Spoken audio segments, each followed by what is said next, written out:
Hello there, guys, and welcome back to my channel for what is mainly supposed to be a preview ahead of Fulham versus Chelsea taking place tomorrow night. But as you can see on screen, we are joined by a fantastic, very special guest that is going to help us dissect the situation of this Joao Felix to Chelsea loan moves. Now, of course, we did a whole stream with that being the main topic last night, but it has since today in the afternoon, midday, whenever it was, been officially announced and confirmed that Joao Felix has joined Chelsea on a 5-6 whatever month loan deal for 11 million euros plus covering his full wages until the end of the season. Now, I think it feels like people paint it and point it out in a way that we just, because we don't have an option to buy, we now can't buy him in the summer, which is not the reality. Like, we can still buy him in the summer. It's just not, we're just not guaranteed to be able to, I suppose. They can still say no. But it's still very much possible. It's not like he will definitely leave and never come back. Do you know what I mean? At least I don't see it that way. Obviously, it could turn out that way. But, you know, what benefit do we have from being pessimistic and everything about life, right? So, you know, let's be optimistic. Let's hope that he just does really well and we will want to sign him and then we'll have a great player on our hands. Alex, I'll start straight with you. Every now and again, I randomly message you like, hey, by the way, what do you think about Chelsea signing this player? And what do you think about Chelsea signing this player? And I feel like other than Enzo Fernandez, you've mostly been like, yeah, don't do that. Whoever we're linked with, I'm like, should we sign him? You're like, no. So, you know, not the best situation. But just before we went live now, you did tell us that you might have found ways in which you can see the positives, at least, from this Joao Felix news. So before getting into too much detail about this, just as a more general, more broader perspective, do you think we're a bit mental for paying 11 million euros plus the full wages for 5-6 months? Or do you see it as, well, either you loan him for that or you buy him permanently for 100 mil? At least, if it doesn't work, you only wasted 15 mil instead of 100 mil. That's how I look at it. You know, I wish we only loaned Lukaku because then we wouldn't be stuck with him now, you know? That is a good way of putting it. And yeah, I think that is, for me, that's the hardest part of the move to accept, the quite substantial loan fee. But it's probably the lowest price you're going to pay for Joao Felix. He was the second most expensive teenager of all time. Let's not forget that. And Atletico... Behind only Mbappe, right? Yep, behind only Mbappe. And while Atletico... we'll get into maybe when we talk about will he stay or not. While Atletico, I think, are ready to cut ties with him, they're not ready to admit their mistake. So that's probably the cheapest price you're going to get him at. But, you know, as you're talking now, like, you know, you'd rather spend 18 mil or 11 mil now than 100 mil. It does make you think that I don't remember the Falcao loan move to Chelsea being, you know, a big step, like a big hurdle for the forthcoming summer. That wasn't a big hurdle for transfers. So while it's irritating, you know, you're right. It's better than spending a lot of money on a transfer fee and not getting value for money.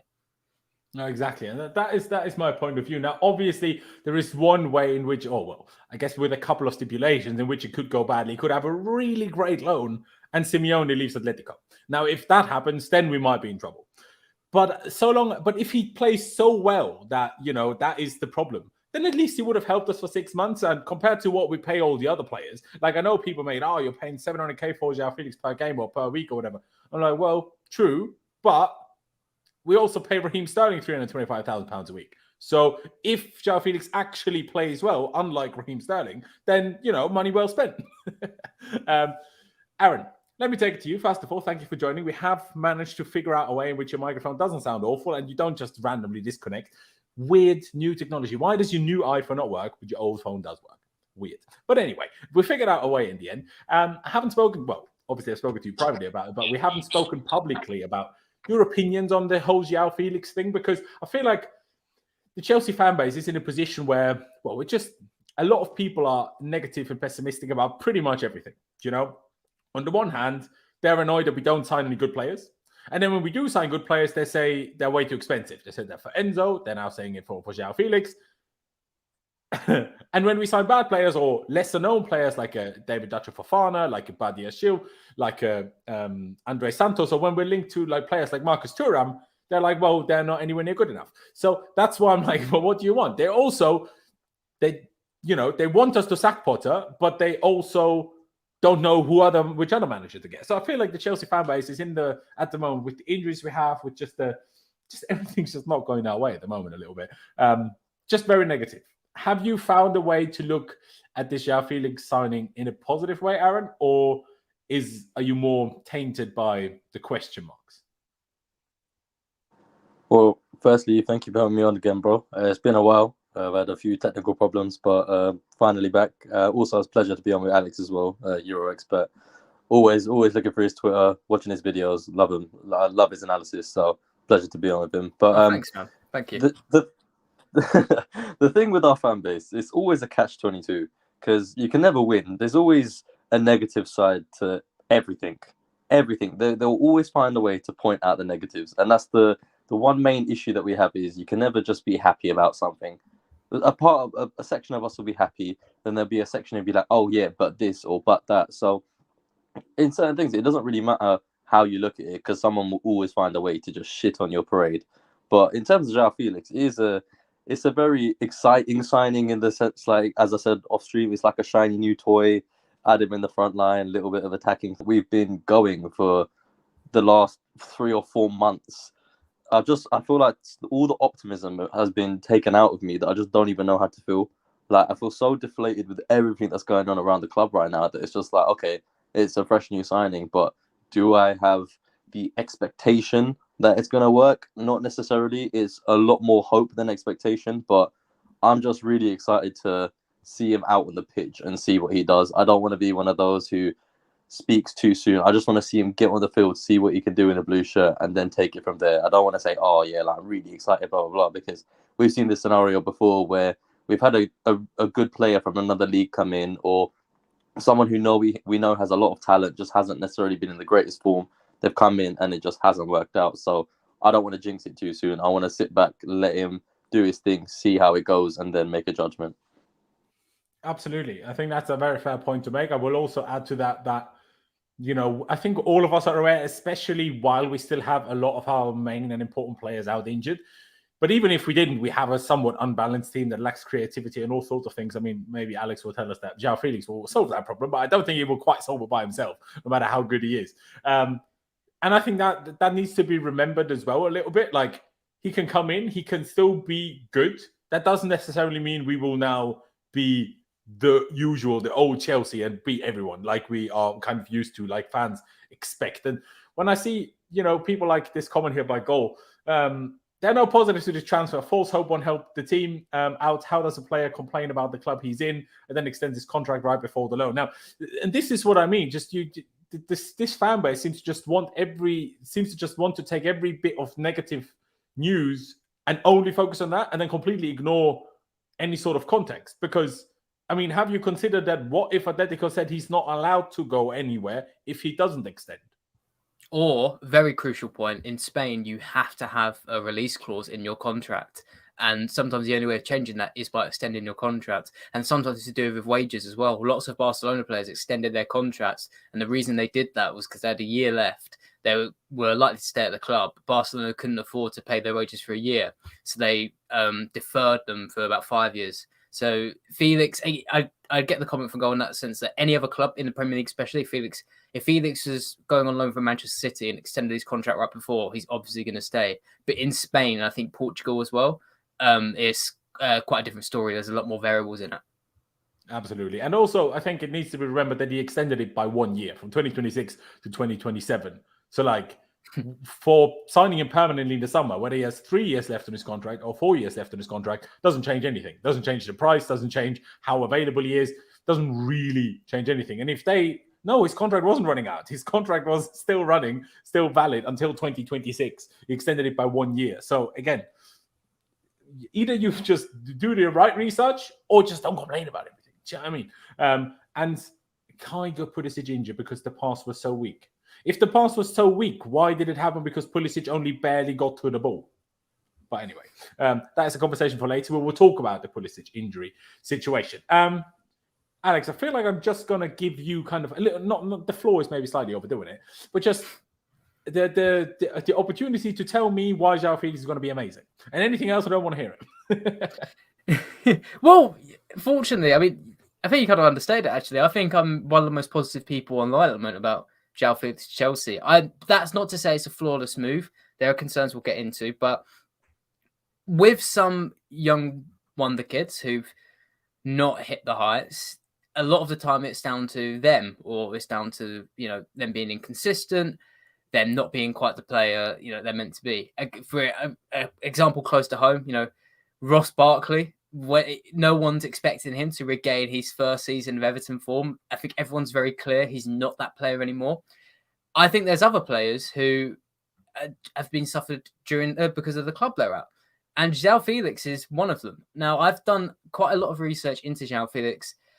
First, a few months ago into his time at Atletico, because I just wanted to figure out, what's going on here. But more recently, I've been going deep into his time at Benfica. And when you go back to that 18-19 season, I know it feels like a very long time ago. And I know it feels like it's a different league. What's the point? He very clearly proved why he was getting valued at 100 million. In fact, if he had that season today, he'd be spoken about in sort of similar levels to when Mbappe first broke out.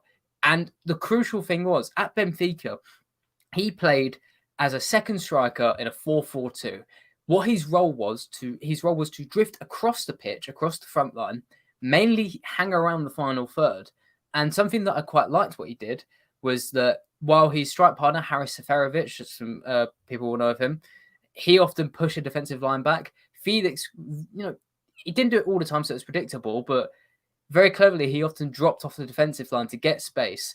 And the reason he did that was sometimes for good passing opportunities. I'm not going to say he's not creative, but he's not his main asset. His main asset is finishing. And for all the people who say he's terrible, this, that, the other, there's one thing you cannot deny. Joao Felix is one of the best ball strikers in Europe. There's a stat called non-penalty expected goals. If you don't know what that is, it's a value of the chance you have from open play.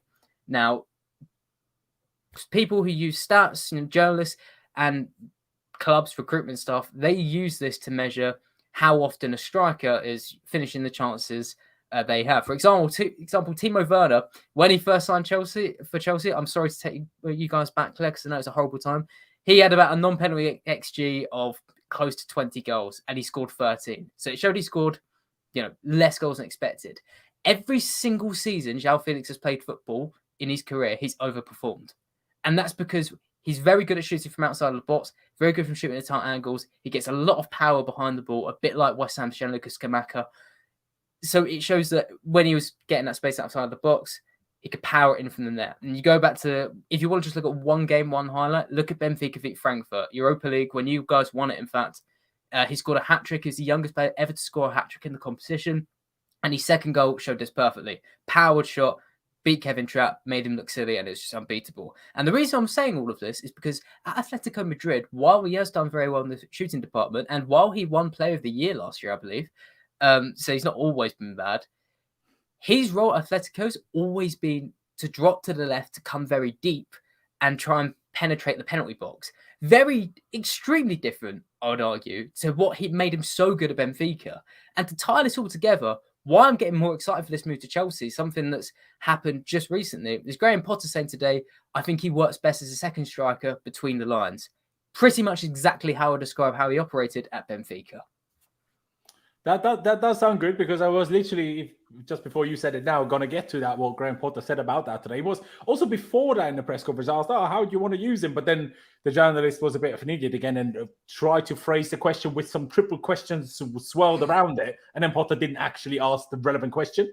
Answer the relevant question. But then later on, he touched on, like what you said, that he's best suited as a second striker. I do find it interesting, though, because he's now used the same formation for 4 games in a row. Well, actually, no. Against City was maybe a 4-4-2 diamond, which I'm still not 1,000,000% sold on, because we looked like we had a right side, but we didn't have a left side. So I'm still not 100% sure what this was supposed to be. It certainly didn't work, that's for sure. But he used the same 4-3-3 / mix with 4-2-3-1 in the previous 3 games after the World Cup. Is that number 10 in a 4-2-3-1? Is that enough of a second striker to make that work, or does he need to be even higher than a number 10 in the 4-2-3-1 for that whole thing to work?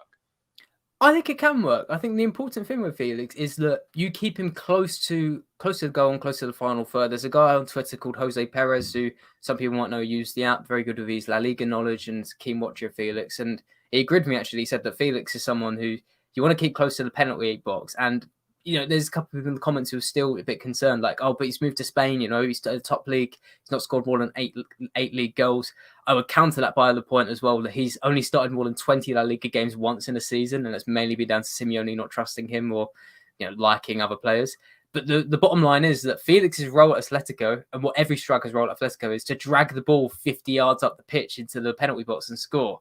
And that wasn't his game at Benfica. So I do think he can work as a 4-2-3-1 at Chelsea, because more often than not, he's going to be just outside the box where I think he's best, and taking those long-range shots or sliding passes into the box, because he's got good weight of pass, he's very technical, and he's good in tight spaces. And something else I want to add as well, but while I mention it, because I might not get a chance, when we tend to think of Joao Felix, there's a line I'm going to keep repeating. I'm not sure. Laurenz, you might be able to answer as well, and Aaron. When you think of Joao Felix, what do you think of? Do you think of someone like quite light, quite a technical winger, right? That's sort of the lines you'd be thinking of? I think of fast and technical. That's what I think of. And what you mentioned earlier, the hard shooting, having a hard shot. I feel like whenever I've seen Joao Felix score, and as you mentioned, he hasn't in recent years scored as much as people would have hoped from a guy that transferred for 126 million pounds euros. But I've always read, because he's still slim, as much as you're probably going to get into that. It's not actually that short and stuff, but he's still slim. But I feel like there's not often a player who are as slim as him hit the ball as hard. Do you know what I mean? I feel like I don't see that often. But sorry, you were probably going to allude to something. Go on. Well, no, you're set up perfectly. Aaron, I was going to say you probably feel the same way. Like, think of him as quite a short, dainty winger, and that's what I thought of him, right?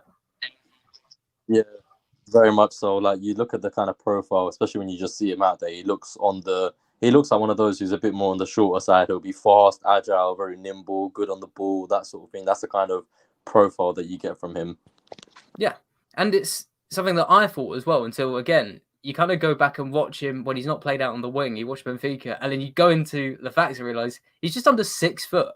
And he's not so light, and he's not such that winger. I mean, at Benfica, when he was playing striker, he wasn't, this nimble number 10, like a Martin Odegaard type, dropping off and playing the quick passes. He was often battling with the centre-backs. He was able to score headers. So I do think he could work, all the way back to a very long-winded answer, the 4-2-3-1. But if he does play up front, I wouldn't write it off completely. I think there's actually a lot of potential for him to adapt to the Premier League, certainly more than in our minds we might presume. That is very interesting. Now, one interesting thing that you said earlier, which I want to kind of touch on, you said that Atletico used him wide, but also to drop super deep. And because Atletico in general as a team sit very deep, it was never going to work. Do you think that in a team that doesn't sit as deep and presses a bit higher and in generally just is positioned higher, that he can also have, maybe not as effective as a second striker, but can he then still look better as a winger if he doesn't have to sit as deep as he did for Atletico in that wide role? Because, do you know what I mean? Like, especially when you, as Chelsea, now currently we're 10th. So let's see if everyone still parks the bus against us. But usually 9 times out of 10, we're going to play against a team that's going to park the bus against us. And then we usually struggle to break those teams down. And that's often why I feel like a lot of our players ended up shifting wide, because there's never any space in the central areas. And our players aren't good enough, whether it's chemistry-wise or link-up-wise, to find a way through the crowded central areas. So then when you put him in the wide areas there, do you think there is a way he can be effective? Or do you just, in your opinion, need to leave him in the middle? Because we'll touch on it more later, but Pulisic out for 2 months, Sterling out for multiple weeks. We don't have any wingers available, basically. So I wouldn't be surprised if at least until those come back, he will now be used as a winger, because, well, who else are we going to play on the wing? Unless we sign another wing in the next week or two. But until then, I wouldn't be surprised if he plays in the wing. And, I would hope that he's not just going to be awful then. So basically, I'm asking you, if at least he's a little bit higher up the pitch, can he also be good in wide areas? Yeah, I think he can. And this is a point as well. This is where he's played mostly for Atleti. On paper, he has played at the front too, but if you look at his heat map, you go to an app called SofaScore, you'll see all his touches on that left wing side coming inside. If you take away the 128 million euro price tag, he's not been that bad, especially in limited minutes. He's not scored more than 10 league goals, right? But he's consistently got more than around 10 to 15 goals and assists. I mean, Laurenz, you could get it up now. If you go on that top right where it says World Championship, you get La Liga. La Liga, and you get up his heat map. There you go. This season or last season? that's, I mean, you can go through every one, I believe, and it'll come up that exact sort of thing. 21, 22, 2021, 1920. 1920, that's the most familiar to Benfica. So if you go to La Liga and change it to Portugal, I think scroll down a bit. Liga Portugal, there you go. Portugal. There you go. How telling's that? There's even more on the right, interestingly. Yeah, it's completely different. But like I said, that's not to say if you put him on the wing, you might have to. It'll be bad. He's genuinely actually been not really productive and not really productive with his price tag, but he's been okay. But I would also answer yes to your question where you said, would you still play him in the middle? And I would, because I think something that's hard to measure with fees, I've touched on it already, is when he was coming through at Benfica, lots of former players, lots of legends and coaches, Bruno Lage was in charge at the time, they all praised his intelligence and how he got himself into space and created it. It's nothing like Lionel Messi, but it's the easiest comparison I can make. You know, when Messi stands still and all of a sudden he's in a big open space, Felix, nowhere near to that level, but that's the sort of vibe I'm going for, right? So I think you can leave him in the middle and trust him to pick up those spots where he can receive the ball. Yes, it depends on Chelsea having the passes to get the ball into him, but I think it might be worth trying him there and just seeing if he can up your goals and chances. Because when we started this conversation, I think you minded it as well by saying, is he going to solve Chelsea's big creative problem, which I think more and more people are coming around to.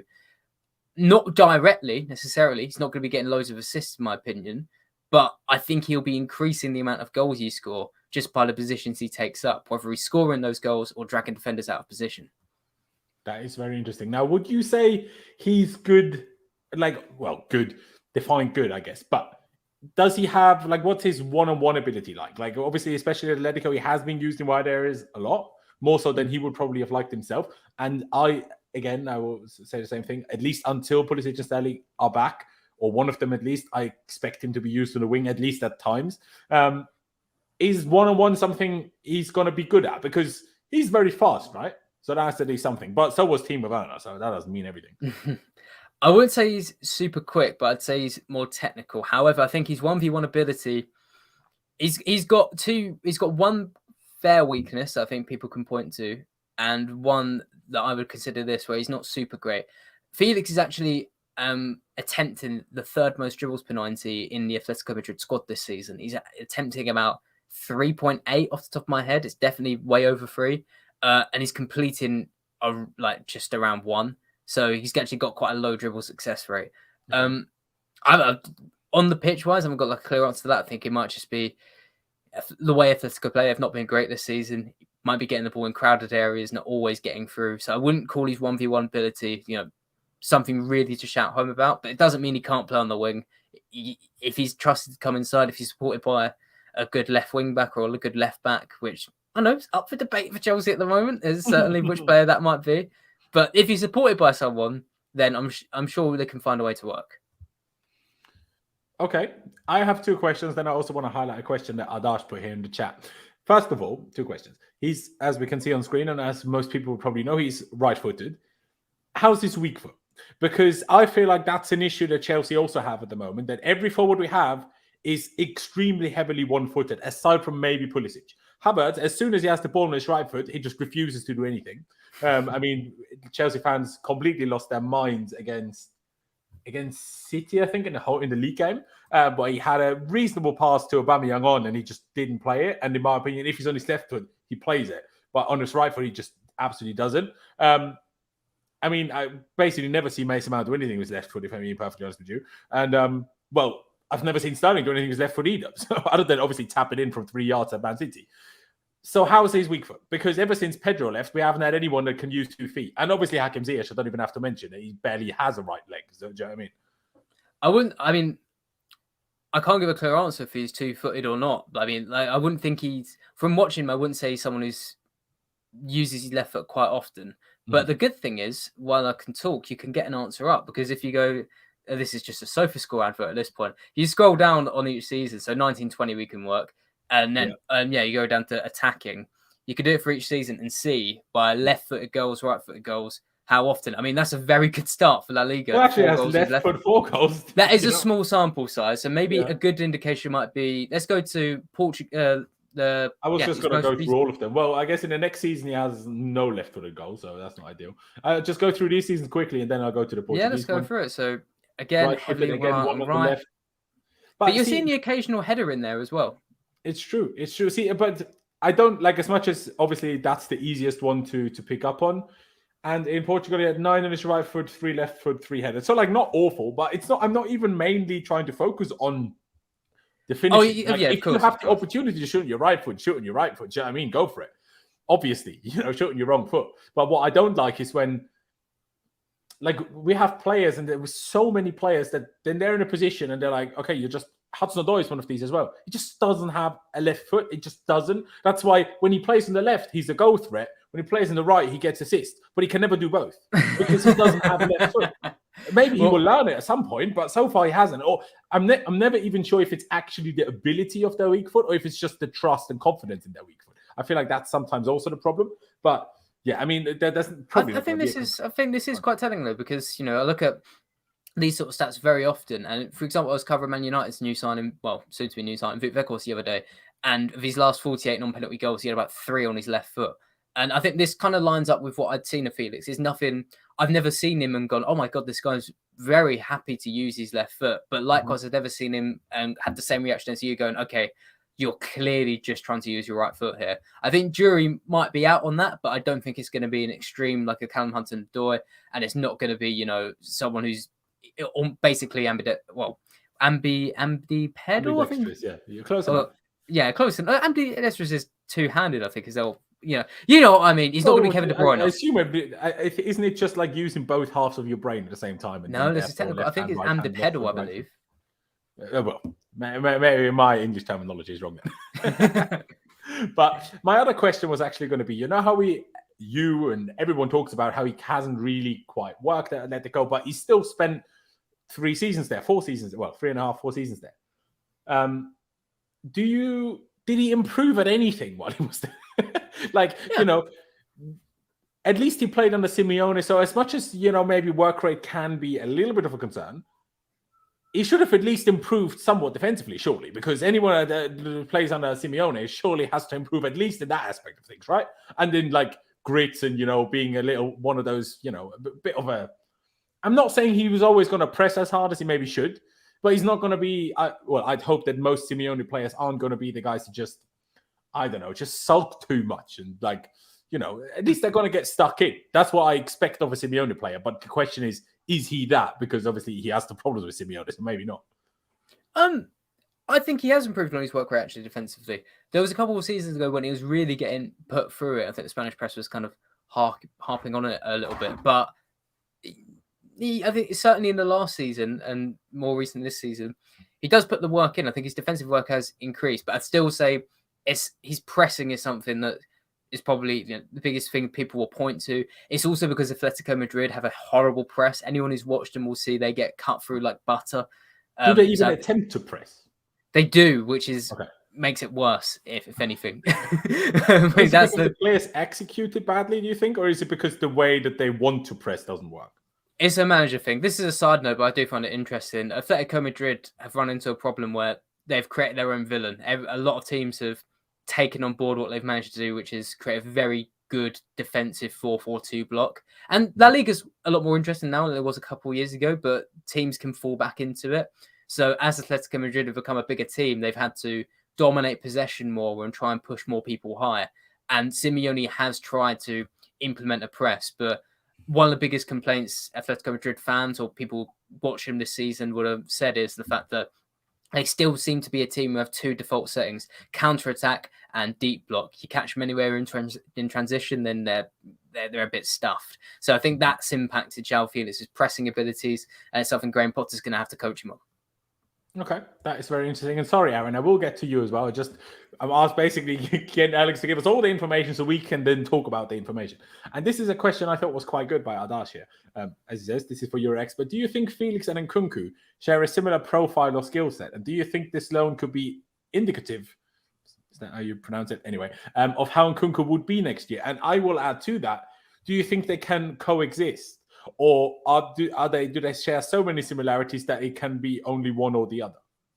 Yeah, this is a bigger concern because they're not identical players. I think it's very easy to look at them both and go, well, they're both, centre forward on FIFA, so they most both play the same position, right? But when I go to describe their differences, I do find myself getting more intricate. For example, I was saying Nkunku's someone who likes to run in behind quite a bit more than Felix, whereas Felix is someone who likes to drop off a defence. But would you say it's faster between the two? Just Nkunku. I'd definitely say Nkunku. Because Pies was trying to tell me Nkunku ain't fast. I'm like, sorry?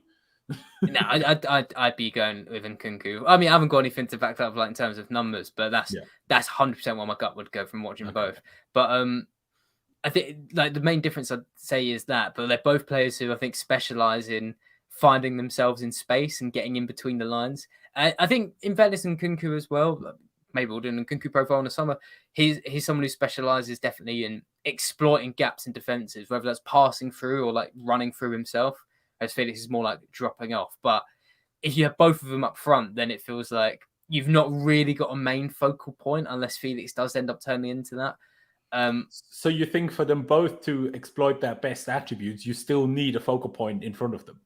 Yeah, and I think as well, if you want them both to exploit their best attributes, I feel like they both might end up invading each other's space. Essentially, well, that's not ideal then, is it? Yeah, essentially, if you had them both on the same side, I think you'd have to get Potter would have to do something very clever and very technical to make it work. And I think the bigger issue with that problem is that I don't think either Joao Felix or Christopher Nkunku are happy being, back up for each other. So this might be quite telling. The commenter says like how Nkunku will play next year. It will definitely give Potter a headache, but possibly a positive one if Felix's loan spell does go well, if he ends up having both to play with in 23-24. Well, I guess the ideal scenario would be somehow Graham Potter turns Joao Felix into an amazing winger. It could be that striker, like we said. Striker, of course. Yeah, we saw he has scored quite a few headers over his career, much more than people would expect. He's not. But it wasn't in the Premier League. It wasn't in the Premier League, but like La Liga and the Portuguese league, they're definitely not the quickest leagues, but they are very physical. Like Spain is mainly dominated by quite tall, physical centre backs. Some of them are quite older as well. And in Portugal, that's birth players like Bruno Fernandes, Ruben Dias, Luis Diaz, etc. Darwin Núñez, the meme machine. So, like, it wouldn't be fair to say, it's like going from kids football to the Premier League. Obviously, it's an adaptation, and obviously, this is a very slim chance. But I really wouldn't write out. I know this is, a very more extreme opinion. I definitely wouldn't write out Joao Felix turning into a decent number 9. Not a Giroud but someone who could at least play with a bit of his back to goal. Maybe Potter will have to do some really good work with it, but I wouldn't rule it out. What you're saying does sound a bit like Kai Havertz, and we've kind of tried that already. I think Kai Havertz has maybe the physical attributes slightly more suiting to that, but it's also a player who are like, what exactly is his position? And we're trying to make him a 9, and it's not really satisfying anyone. One thing I will say is there's a key. I wrote an article recently on Felix, and there's a couple of goals I really pinpointed was because, a couple of assists actually, and they involved Felix really throwing his weight into defenders, proper barging them out of the way to get the ball to get the assist. And while Kai Havertz is taller, and you would I feel like just looking at him for a few seconds, you think, okay, this guy's more likely to be a number 9. You guys watch Chelsea far more than me, but can you remember last time Havertz was really willing to barge defenders out of the way? I feel like he usually does after the whistle has gone, and then he usually starts fighting people. I remember when we played Everton last season, and he was starting to fight Yerry Mina, and he didn't get bullied because he stood up for himself, but only usually after the whistle had gone. So I'm like, well, as much as I respect that you stand up for yourself and not getting bullied here, it's after the whistle. Or last year when we played Newcastle, and he elbowed Dan Burn in the face, and probably could have got sent off and didn't, but. It doesn't help if you just use your elbows and then might get sent off. That doesn't really change the situation too much. We are joined by Tom. Sorry, Tom, I'm not going to quite get to you now. I will get to you very soon, though. I do want to get one different thing up on screen now for you, Alex, before I finally let Aaron and then also Tom kind of expand this conversation. Now, just quickly, I've randomly for now put a 4-3-3 up. Let's change it to a 4-2-3-1 with the current players. So let's exclude Nkunku here with the current players, and let's assume we have some players fit and available, Pulisic, Sterling, blah blah. How do you think Chelsea would best use Joao Felix right now? Who would you put in which position, and how would that work? Right, this is fun because If I can put you on the spot that way. This is fun because I need to record basically this exact thing with a tactical board for a video tonight on this exact topic. So, one thing I'm certain on is having Felix in player 8 role, and having him either as a number 10 or even as up front with another striker. Now, this other striker I had down may change based on circumstances today. It was Aubameyang. He might be off to Barcelona, but I would like to put Aubameyang / someone who I'm a bit more positive on, we might talk about a bit more, Marcus Thuram, who I feel like if Aubameyang leaves, that move is a lot more likely. Absolutely. Well, apparently Barca only want him on for free, so I'm not really sure how likely that is. Now, can I just throw something in there? You know how you say Joao Felix either likes to drop off or likes to be the striker, but kind of if he stays there, that's when he's going to be less effective. That's what I've taken from what you've told me so far. Maybe I'm wrong, though. Now, again, I'm not saying this necessarily works, but if you put Havertz here, can't they, sometimes Joao Felix will be here and Havertz will be here, and then it will drop? Won't that make it more difficult to defend if you do it that way? See, I like the idea on paper, but this is my issue with it. For example, if you make it easier for you. While I'm talking, you put player 10 in as like Aubameyang, just so you can very easily rotate around it. Say player 11 is Havertz, right? What does Havertz like to do? He doesn't like to run in behind. He likes to drop off the defense to pick up the ball. So if Havertz is up front, he's dropping off, and he does that now on screen. You grab him and drop him off. Mm-hmm. And we've already described Felix, he isn't slow, but he's not the quickest. And Felix likes dropping into the area he's in. Then who do you have in the box? You literally have no one. Now, if you have Aubameyang up front and we throw Havertz to the bench, for example, Aubameyang and Marcus Thuram, they're players who like to back into a defender. They're not too interested in dropping deep to collect the ball and link up play or turn and run at goal. They're players who like to push the defensive line back. So you can imagine the defensive line where Aubameyang is. If he's pushing them back, that opens up space for Joao Felix.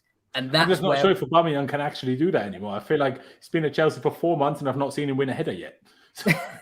But I think it's what he wants to play like it is. Maybe Aubameyang, maybe it is a form problem, but especially if you sign Marcus Thuram, that's much more of his game. Just for my own mental sanity, I would just put Thuram here for the time. Yeah, I feel like if you put Thuram there, then that helps push a defensive line back. That opens up space between the defense and the midfield, and this is where Felix operates, and it works. For the wings, what I did have down, I'm not so fussed, but what I'd want is players who can play quick passes into Felix to make sure when he's in the middle, he's not just crowded out and hasn't got any service. Like, you've got players he can at least link up with. So I think I had down Sterling and Mount, but depending on what you then play Mount in a wide area in that situation? Yeah, I'm not super fussed, but as long as it's players you can. Because what Chelsea fans' reaction to that would be, well, are you crazy? You cannot play Mason Mount in a wide area. Lampard did that, never worked. Thomas Tuchel did it, but in a 3-4-3, so it kind of worked at times. But the more wide he was, the worse it was. So I'm not really sure whether we'd want that. Right, so that does play into it, because I wouldn't want these players hugging the touchline. I want them to be in and around Felix and Thuram so they can play the passes. You wouldn't want it to be two out and out wingers, seemingly. Or... Yes, essentially that. I'd want them to be more of attacking midfielders, if you prefer to phrase it that way. Interesting. Because where's our width coming from then? Because does it have to be the fullbacks? I would imagine it has to be the fullbacks. This is the issue with this move. Even though Especially I like it, when we I have like Felix. Cucurella, who doesn't like going forward, or at least Potter tells him not to go forward.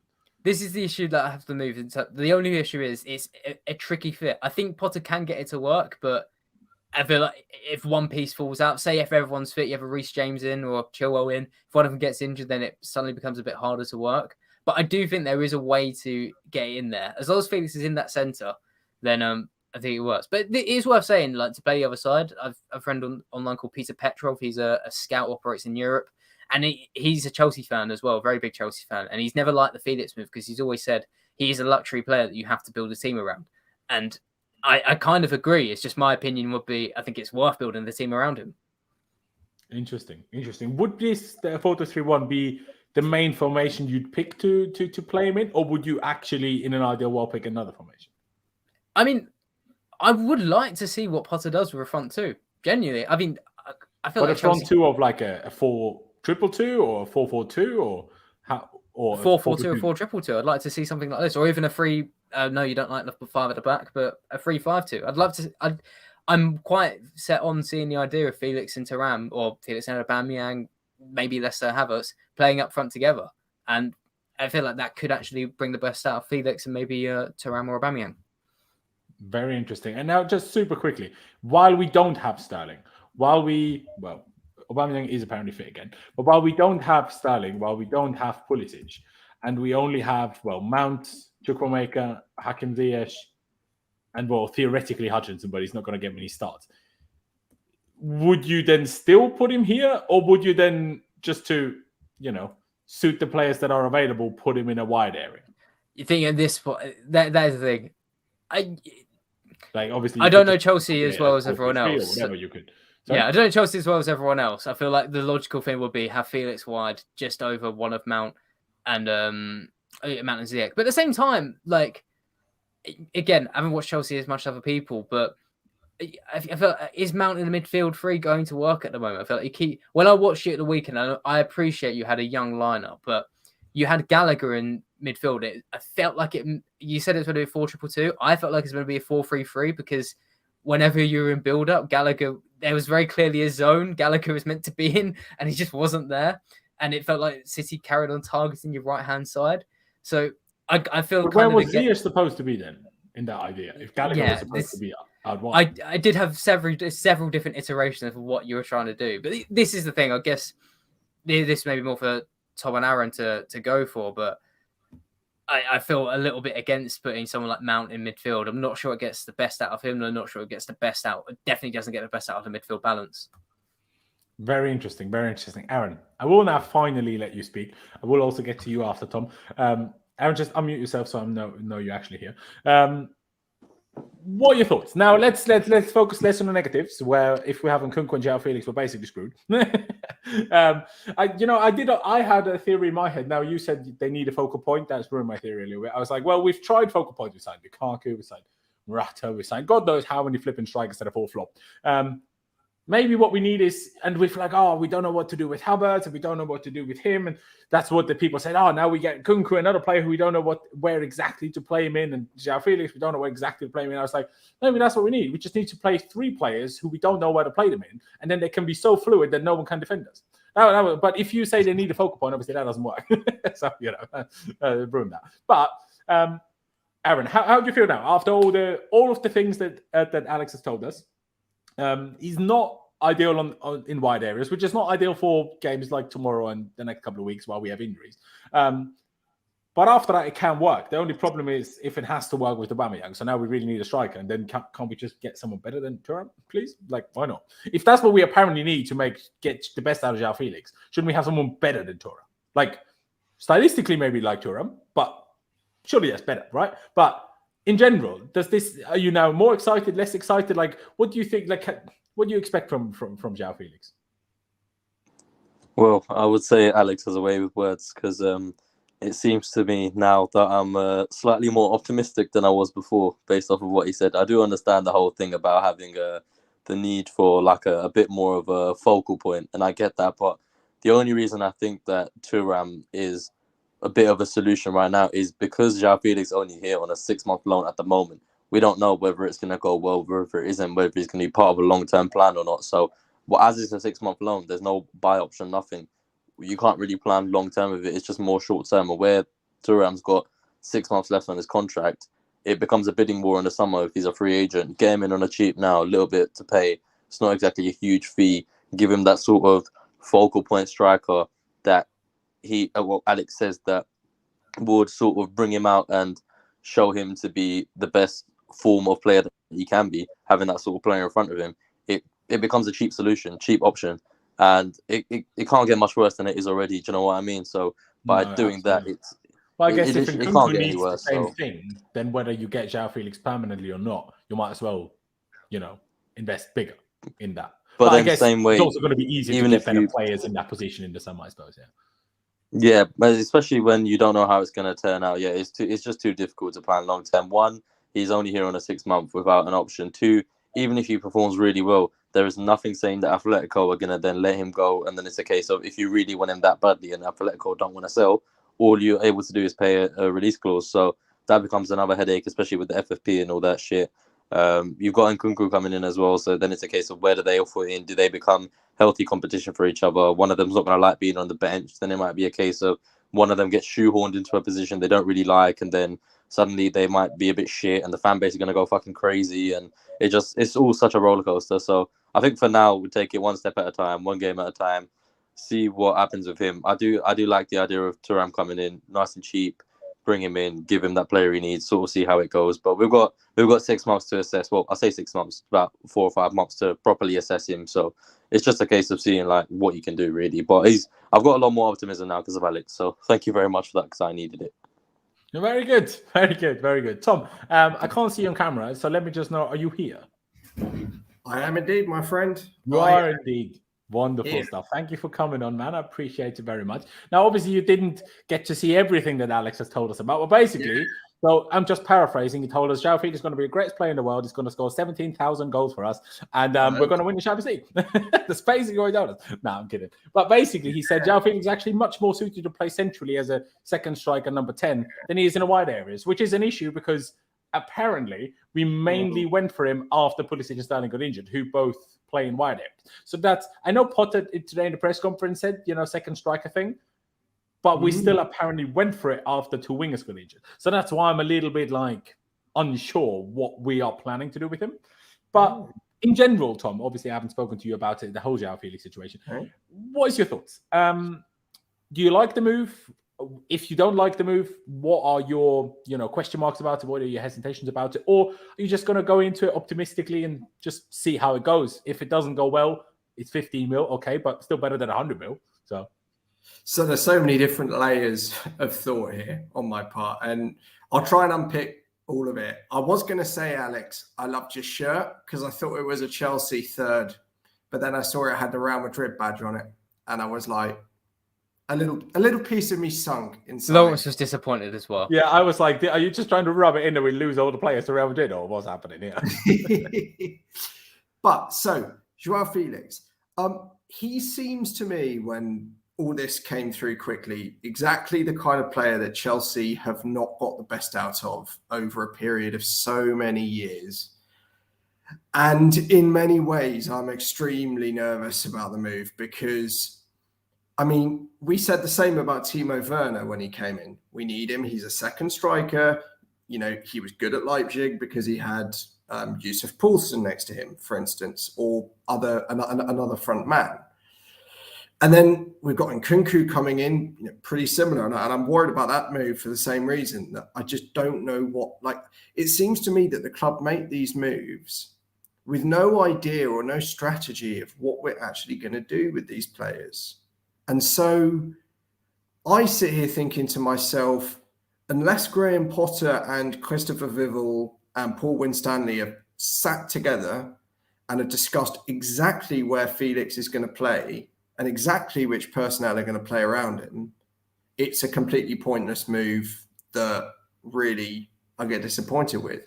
And not because of the fact that Atleti have a price for him. I think if he plays well, we will be able to get him on a permanent for a number of different reasons. But more because I just don't... It's going to be a very short time to get this to work out.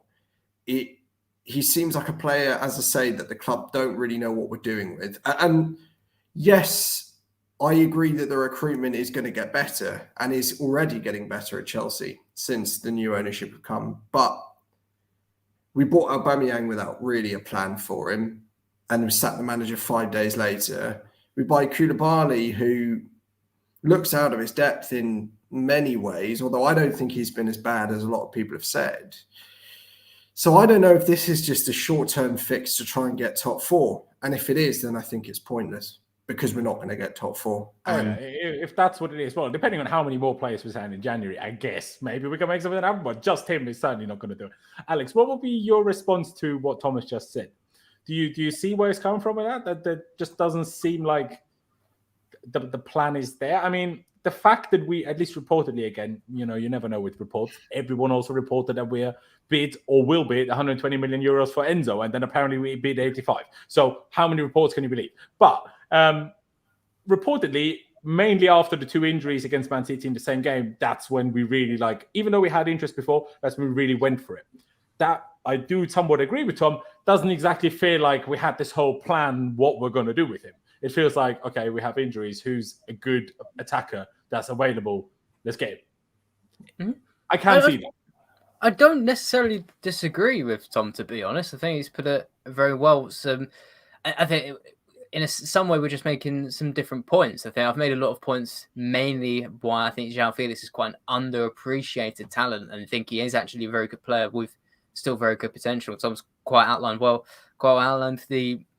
the problems maybe at the club at the moment and the concerns. I think I actually share some concerns about Nkunku as well. And I'm not sitting here thinking certain that Joao Felix is going to set the world alight at Chelsea. There is definitely the possibility it goes wrong. And I feel when you me and you, Laurenz, were talking, right? When you got suddenly linked to Marcus Thuram after everyone else was linked to him, it was like, right, Chelsea just targeting anyone and everyone at this point? Like, is there a strategy? And I think there's more focus now coming from the fans over the last few years, how the transfers, the squad has been poorly built in a way. I was talking with a Chelsea fan the other day, actually, and as it is the extreme view, but the Champions League win in 2021, as great as it was, did it paper over a lot of cracks at the club? If you hadn't won that Champions League, you hadn't got top 4, then would you be in the position you are today? Would you suffice with 2 transfers in the following window? Maybe not. So, with Tom, I don't necessarily disagree with a lot of your points, man. I think there are valid concerns. My only response would be that I think Felix could solve some of your problems. I don't think on his own he's enough to get top 4, but I think he could be a lot better at Chelsea than many people fairly would expect. No, and I like the player. This wasn't anything about the ability of the player. In fact, it was more probably a criticism of the way the club have operated. And there's no doubt that Joao Felix is an unbelievable talent. And yes, I think in a more progressive system that I think Potter is trying to instill, there is a great possibility we can get more out of him. Doesn't fill me with confidence. So, and you profiling the kind of player he is in, far better and greater depth than I could, almost makes me even more convinced of that, and even more fearful that actually we're going to have to manage this very well. And we do have to manage it very well. I'm pretty sure of that. It's that I feel like it's attached with issues. And Alex, you said something there. You don't think, well, at this point now, before Christmas or after the World Cup, before we went back to football, I was like, we're still going to get top 4, don't worry about it. And we played Bournemouth, we're pretty decent. I was like, yeah, amazing stuff. And then we played Forest, and my mood was ruined. But you said, just Joao Felix isn't going to get us top 4. And, obviously life's not a dream world. We have to assume now we're not getting Enzo Fernandez, especially after yesterday indicated that Benfica is staying. Imagine he leaves now. They will hate him for the rest of the time. You say Joao Felix isn't going to do it on his own. What else do we need that you see at least a chance of that still happening? Oh, that's a good question. No, not necessarily. I'm not asking you to name specific players. If you want to, you can, obviously, but more stylistically. I mean, someone said earlier, because you obviously were talking about a focal point, someone basically said earlier, where was it? Basically, Lukaku coming back would fix all our issues. But obviously, none of us want Lukaku back because it's twat. But stylistically, what you explained that we apparently need for Joao Felix to be great, yeah, I can kind of see that you kind of need Lukaku. But Lukaku with a touch. If he doesn't have a touch, he's useless no matter where he is and what he does. Did you see the clip, Alex, where even Napoli players on the bench were laughing at his awful touch in that game? Oh, really? Oh, God. That is quite funny. But if I put you on the spot and either players or stylistically, player types, what do you think we need? Like, is it a creative midfielder? Is it wingers? I don't know. You're not going to like my answer at all. I think say Enzo, aren't you? I'm actually going to say more than Enzo. Well, I think Enzo's a good example, but I think you're beyond one. I might get hate in the comments for this. My opinion of Chelsea's kind of developed over the last couple of months. I really think you're not quite on the same extreme, but genuinely, I would compare you to where Arsenal were a few years ago. You've slowly been dropping out of that title race. You're slowly dropping into a top 4 battle, and when Arsenal started dropping out of the top 4, I don't know that situation very well, but this is what it reminds me of. And I feel like in players like Kai Havertz, in players like Hakim Ziyech, in players like Sterling at the moment as well, which has just not gone very well at all. A lot worse than I thought it would. Like the players like Aubameyang, it feels like you're not filling your team with like title-winning talent that's just one player away from winning everything.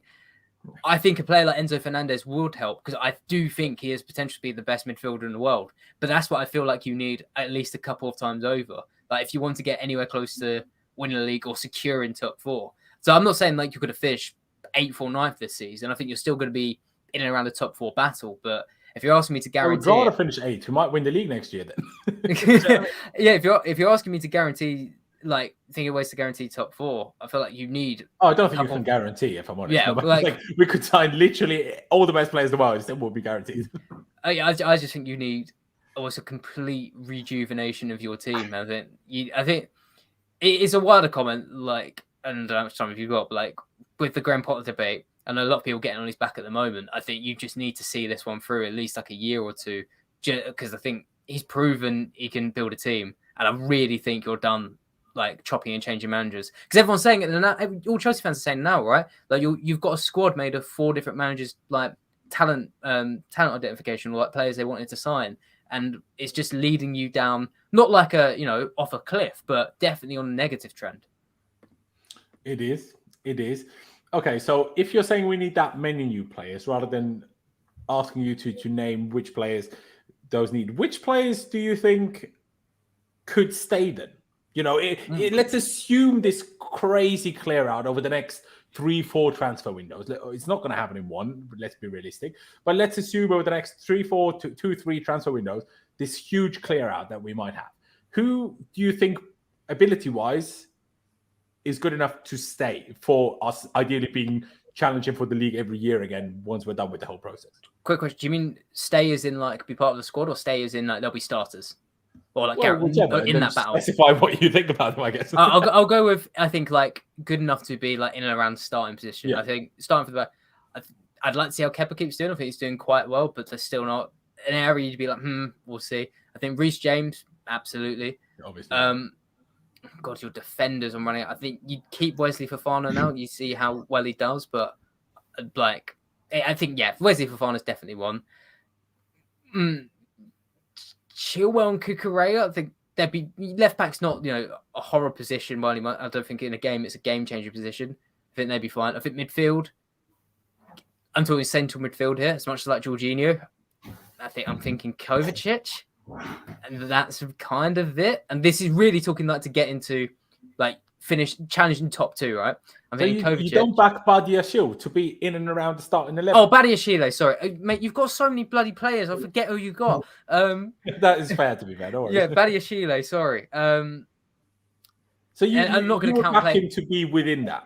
Yeah, back him to be within that. Yeah, I'm not going to count like your youngsters, because like Dajra Fofana, I rate him highly, but who knows where he'll be in like 3 years' time. That's fair enough. In terms of your attack,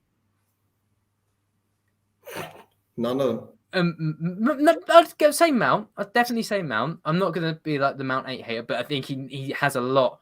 He has a lot to work on. Mount, Joao Felix, and that's it from the current ones. Mount and Kunku and maybe Broja. And that's not to say the other players are terrible. It's just it's Kai Havertz, Hakim Ziyech, Gallagher, Jorginho, injured and N'Golo Kante early enough to get you top, like definitely get you top 4, enough to challenge top 2. I don't think so. Couldn't agree more. I don't think so. I mean, a lot of these guys could be reasonable backups, I think. The question is, would they want to be backups? Probably not, most of them. But yeah, it's an issue. Well, which puts us in the situation, what else are we going to do in January? I mean, we still need a midfielder. One last question to you, Alex, and after that, you can decide whether you want to stick around for a bit longer or head off. I'll let everyone else have their shot. I've spoken so much. There you go. Now that we've kind of lost out, for whichever reason, is it Benfica playing hardball? Is it us not having the money? Is it us being idiots? I backed the last one. Not losing out on Enzo Fernandez. We're apparently now, well, of course, because we want every Brighton player in the world, because we think Brighton is the be-all and end-all of everything. We're apparently now interested in Caicedo or McAllister. Now, Brighton are apparently more willing to let Caicedo go down than McAllister. And I'm no expert on Caicedo by any means whatsoever. To me, Caicedo reminds me of just a Kante. He's going to run around a lot. He's going to win the ball a lot. but he's not going to be held by a creative issue whatsoever. So if we sign someone like Caicedo and assume we're still going to play either a 4-2-3-1 or a 4-3-3, then still either the attacking 8 or the number 10 has all the creative responsibility. And you're saying Joao Felix isn't going to be it. We know Mount isn't going to be it on his own. So if we sign Caicedo, then who's he going to be? So that's why I'm thinking don't sign Caicedo. That's what I would say on that basis. But what would be your... Do you think I've characterized him incorrectly in terms of, comparing him to Kante in that sense? A tiny bit, Hirsch. I think Caicedo's passing, from deep, is really good. I think that's what's exciting. But I'm sure no, he's not. Will he pass creatively? That's my point. He's not someone to unlock. I wouldn't say someone to really unlock a deep block. He's someone to kind of bypass the lines, but not in and around the penalty spot. Play that perfect pass, in my opinion. I will say as well, I've not watched enough of Moises Caicedo, so I focus more on Europe. But to be honest, it's more of a general point. Enzo Fernandez is like a really, really strong talent. Everyone can see it. Don't give up Enzo Fernandez and just go get Moises Caicedo, who might be pretty good, but he's not going to solve the issues that Enzo Fernandez would promise. Probably cost 60, 70 million. At that point, just spent 120 on Enzo. Yeah, honestly, my opinion, I actually got a bit of not an argument. I got told off fairly yesterday because I criticised Todd Bowley, and the Chelsea fan kind of said, listen, he's putting a lot of money in the club and he's funding a lot of transfers. And you know what? Yeah, absolutely spot on. But just the wrong fucking transfers. I'd say, yeah, just take time. It feels like, look, you've just got a new, sporting director in. I feel like these recruitment targets, they should take time. It really feels like not enough. It feels like a couple of weeks almost is being spent on them. These players are looking pretty good. Let's go getting them. I know I'm really oversimplifying it, but don't just go get Caicedo now because you lost out on Enzo Fernandez, and Caicedo's playing pretty well this season. This Chelsea team needs a proper overhaul. I think you need to. I'd be really open to waiting until the summer and then really picking your targets, getting in early, having a full pre-season and making sure the signings land and you can have a proper clear out, especially since I know FFP's in the bin. I know UEFA are really struggling for power in that aspect, but they're going to come back at some point. UEFA are a lot more competent than FIFA. So you can't get away with spending 50, 60 million on all these different players, because at some point you're going to get a transfer window where the line's going to be, we've got barely anything to spend. Exactly. You'd much rather spend 100 million on a couple. Obviously, people. I feel like when people they hear anything above 100 million, they're like insane. But I'm like, it's not 2010 anymore. It's also not 2015 anymore. Good players will cost a lot of money nowadays. Have you seen the inflation rates? Do you think that's not going to affect football? Where's your brain at? Do you know what I mean? And I'm like, buy one Enzo, and he's what two other midfielders are going to be, because he's creative and can, do another midfield job. Well, like I say, they will only do the midfield job, and then you still need another player. And those two together are going to cost more than Enzo on his own. So that's why so many people, whether it's in my chat on Twitter when the Enzo thing was obviously happening, the rumor, were like, it's too expensive, are we crazy? You can never spend it. I'm like, yeah, he's expensive, but it's worth it. The other players are also expensive, because the ones that are not expensive, the ones that cost 20 million, everyone's going to say, well, they're nowhere near good enough for us. We spend 20 million on flipping Chukwuemeka. He's not going to fix our midfield to start tomorrow. Or a better point, let's talk about the players you spent 50 million plus on. Kai Havertz is one. Raheem Sterling is pretty expensive as well, right? Around 50, yeah. We spent over 50 on. I think it was one for Sterling. Sterling, how much was it? I think it was £47 million. Was it 40? Yeah, that sounds about right. I was going to say, I just thought it was nearer to 40, but I actually think you're probably about right. It was 47. Yeah, even if you lower the bracket to 40, I think that you've got your Timo Werners in there as well. And Hakim Ziyech is just under 40. I think in the past the line has always been it's better to spend £100 million on 2 to 3 very good players rather than one or maybe 2 very good ones. But I think Chelsea, if you want to challenge the title, you've got to build your squad more like Manchester City. They didn't every summer go and get 5, 6, 7 players who were pretty good. They got 2 or 3 who were excellent, world class. And then they slowly added to their squad. And now, they've got Kevin De Bruyne, Erling Haaland, Riyad Mahrez. Now they're in the situation, if someone wants to leave like Sterling, no problem. Number one, they have already good players, and we can just add one other. But if you're constantly, and I swear, Chelsea, since I can remember, I've never sat here and gone like, yeah, we need like 1 or 2 players. We're fine. We're going to win the league again. No, we've never been in that position since 2005. Do you know what I mean? Like, you know, every summer we sit there and say, basically, we need 8 players. And then we get 3. Most of them are bad. And then the same thing, just accentuates to somewhere after. So it's just a bit of a nightmare. It's just a bit of a nightmare. See, it's already, 10 past 8 for me, 10 past 7 for you guys. Alex, I appreciate you very much for all your input. Everybody, please check out all of his socials down below, the TikTok, the Twitter, the YouTube. He will release a video regarding Joao Felix tonight. Well, that's what you said earlier. Now, he will probably say a lot of things that he's told us already now. But check them out anyway. Follow him everywhere. Smash the like on all of his content because I appreciate his time and we love his content. So, Alex, appreciate you very much. And we'll see you soon and chat to you soon, mate. Wonderful. Nice to meet you, Tom and Aaron. Really good to meet you guys. Have a good stream, everybody. Cheers. Take care, mate. All right, boys. So, now, it's already 10 past 7, and both of you guys have got until about 7:30. So we're not going to waste too much time on other bits of bobs that we need to talk about, but I do quickly want to talk about the Aubameyang situation. And I'm just going to ask it plain and simply. It's not going to be, we're not the ones deciding. It's going to be Bowley, and I doubt he's going to let him go for free, even though he did kind of let the Lukaku thing just happen. But apparently Barca want Aubameyang back, but only if it's for free. Would you let him go for free and then replace him with Thuram? Or would you not do that and just add Thuram? Because just keep Aubameyang till the summer, let him go then, and just, have him sit around. Or would you just let him go for free and that's enough? Because my problem is, even if we get Thuram, I guess Joao Felix now can also play striker, so I guess that fixes the issue partly. Because we're also missing Broja. So if you let Aubameyang go and only replace one, then we're still short, is my only minor concern. I feel like I'll start with you, Aaron. I feel like I haven't let you speak in a minute. So, Aaron, would you just let him go for free? Or would you not entertain that? Again, we can't control it anyway, but just your opinion.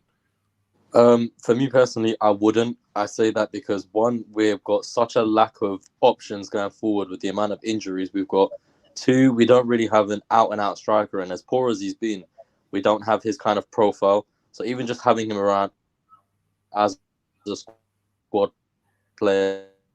Oh, now you're breaking up a little bit. I'm not sure if that's internet connection. I assume so. Try again. Still going to be important. And 3, we've only just got him 6 months ago. We paid a fee for him. And Aaron, I'm kind of struggling with your internet here. I'm going to mute you for a second. Now? And then we'll try to get back after that. I could just carry on. But is it all right? Let me mute you. I don't understand this. There you go. Worked. Tom, similar question to you. We'll see whether we can fix Aaron's internet. Your opinion. You nodded. I pointed a question out initially.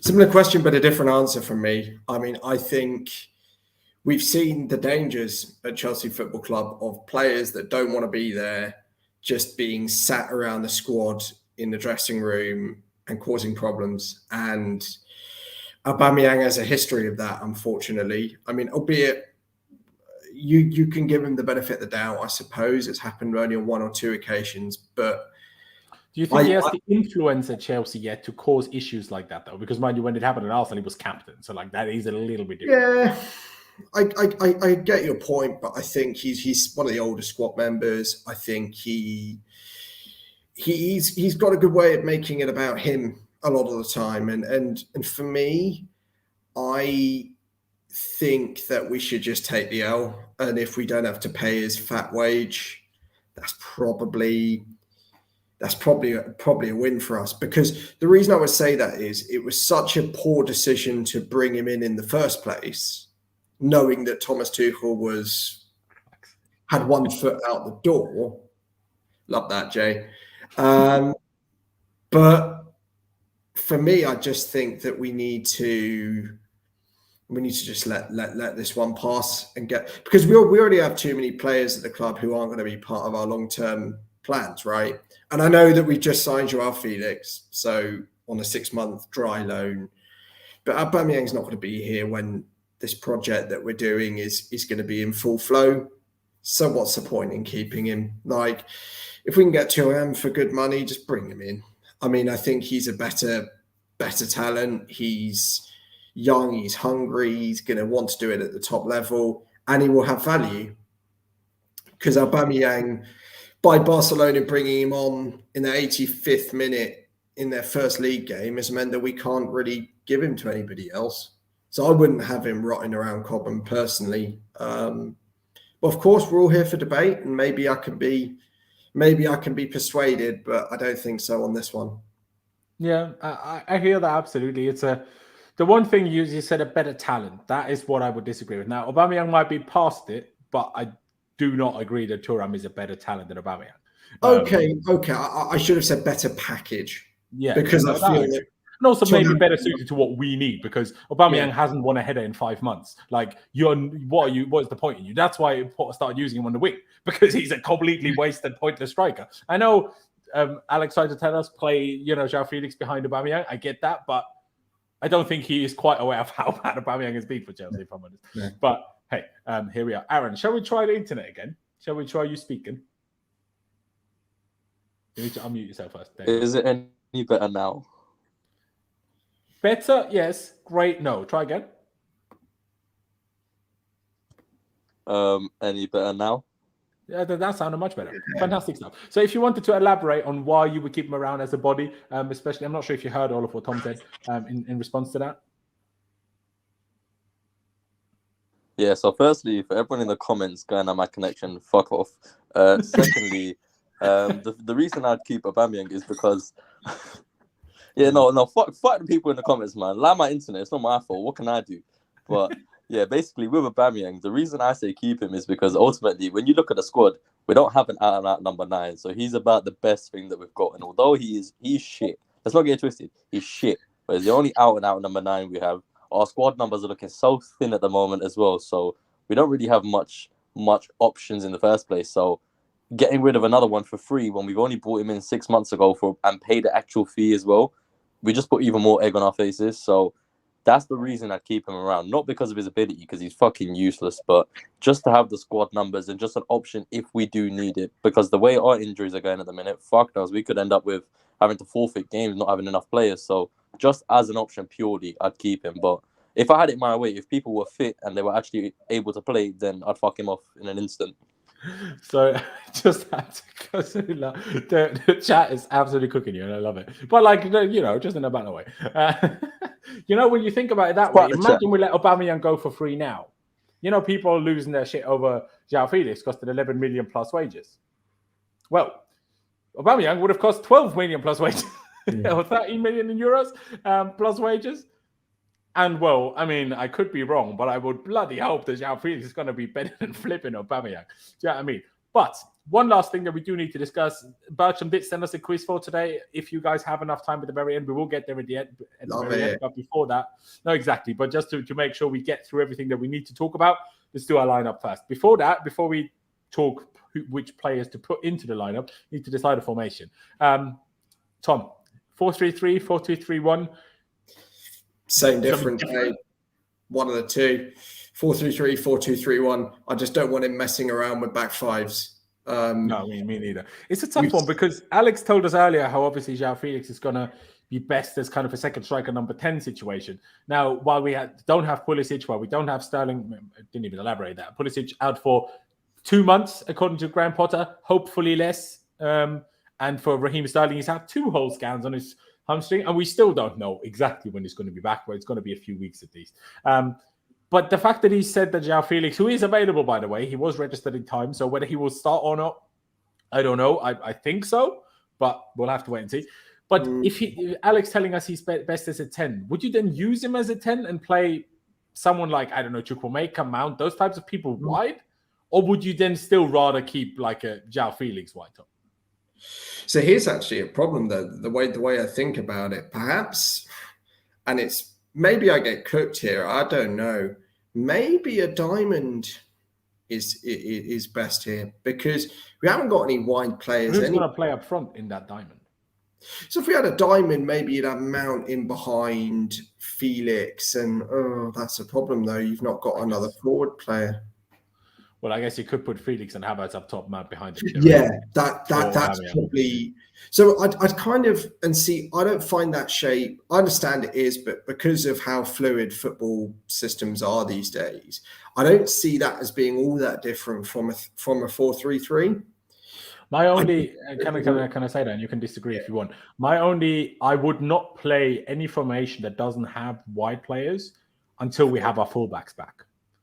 At least Reece, because I'm like, while we don't have any serious fullbacks, I don't think we can play a diamond that doesn't have wingers, because then that means the fullbacks are required to do the whole wide attacking and wide defending, and that will end like it did against Forest, where Aspie gets dragged and Koulibaly has to defend 3 players on his own.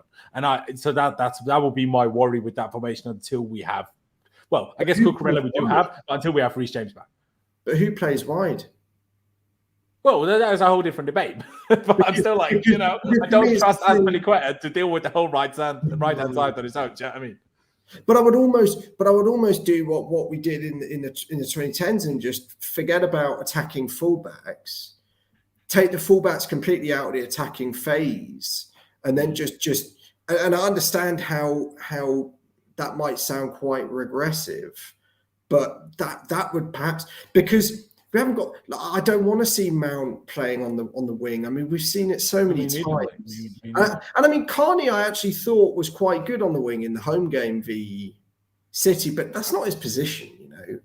I'd prefer to see Kante in the midfield, but I suppose I can see. Honestly, if you ask my opinion, I would, at least until we have Pulisic and Sterling back, I would just play Joao Felix wide. I think he's played there enough. As much as it wasn't great at Atletico, I think if we allow players to play higher, and Atletico obviously sits so deep that I think it's a very different situation.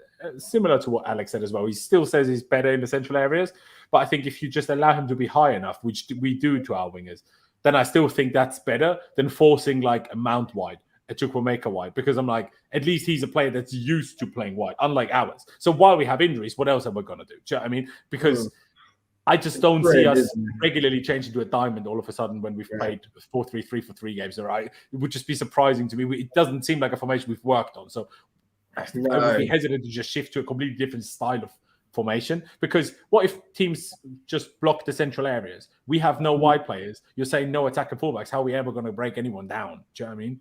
Yeah, I mean, all I would add to that is that I think Potter understood how to beat the diamond. I mean, he did it against Salzburg beautifully. I mean, I think that's probably tactically his best game since he joined the club, really. And I mean, I think he would have given that matter some thought. And I mean, I think we kind of played a diamond against City. I'm not sure everyone agrees with this, but when we look back at it, we didn't have a left side. We didn't have a right side. So what does that mean? Sorry? Home or away against City, though? Oh, in the cup game, in the 4-0 in the first half. But we had no left side because Mount was always in the middle. And then Havertz was up front. And then Ziyech was kind of half to the right. But then we just had a midfield 3 behind it. So that to me is like, maybe Mount was just supposed to be a 10 and Havertz and Ziyech was a weird front 2, which is an awful front 2. But I still think that's what it was, because it certainly was no 4-3-3 and it certainly was no 4-2-3-1 because we didn't have a left side. So it must have been something different. That was a horror show, wasn't it? I mean, but again, part of that, I think that I don't know what role Ziyech is good for these days. And it's unfortunate because I was wanting to give him a clean slate. I saw him in the World Cup. I was super keen to give him a clean slate at Chelsea. Thought he would, maybe come back a different player, and I took it out on that. I mean, but I mean, how many games did he play? Did he start against Forest? No, he only came on, didn't he? I think he came off the bench, didn't he? Yeah. So he started both City games, only the cup game. But all the same, in the cup, like I think that it's harsh to say just on the basis of that game is still awful. I feel like you need more than City away. It's a good point from Indefinite, by the way. And I apologise for interrupting. I do think that there's a great point for actually just throwing in David Datro Fofana, because he is actually a 9. So I'd actually he isn't a real 9, apparently. Apparently, when he was playing at Molde, he constantly dropped out on a wing and acts more like a winger than he does as a striker. So I'm not even sure on that.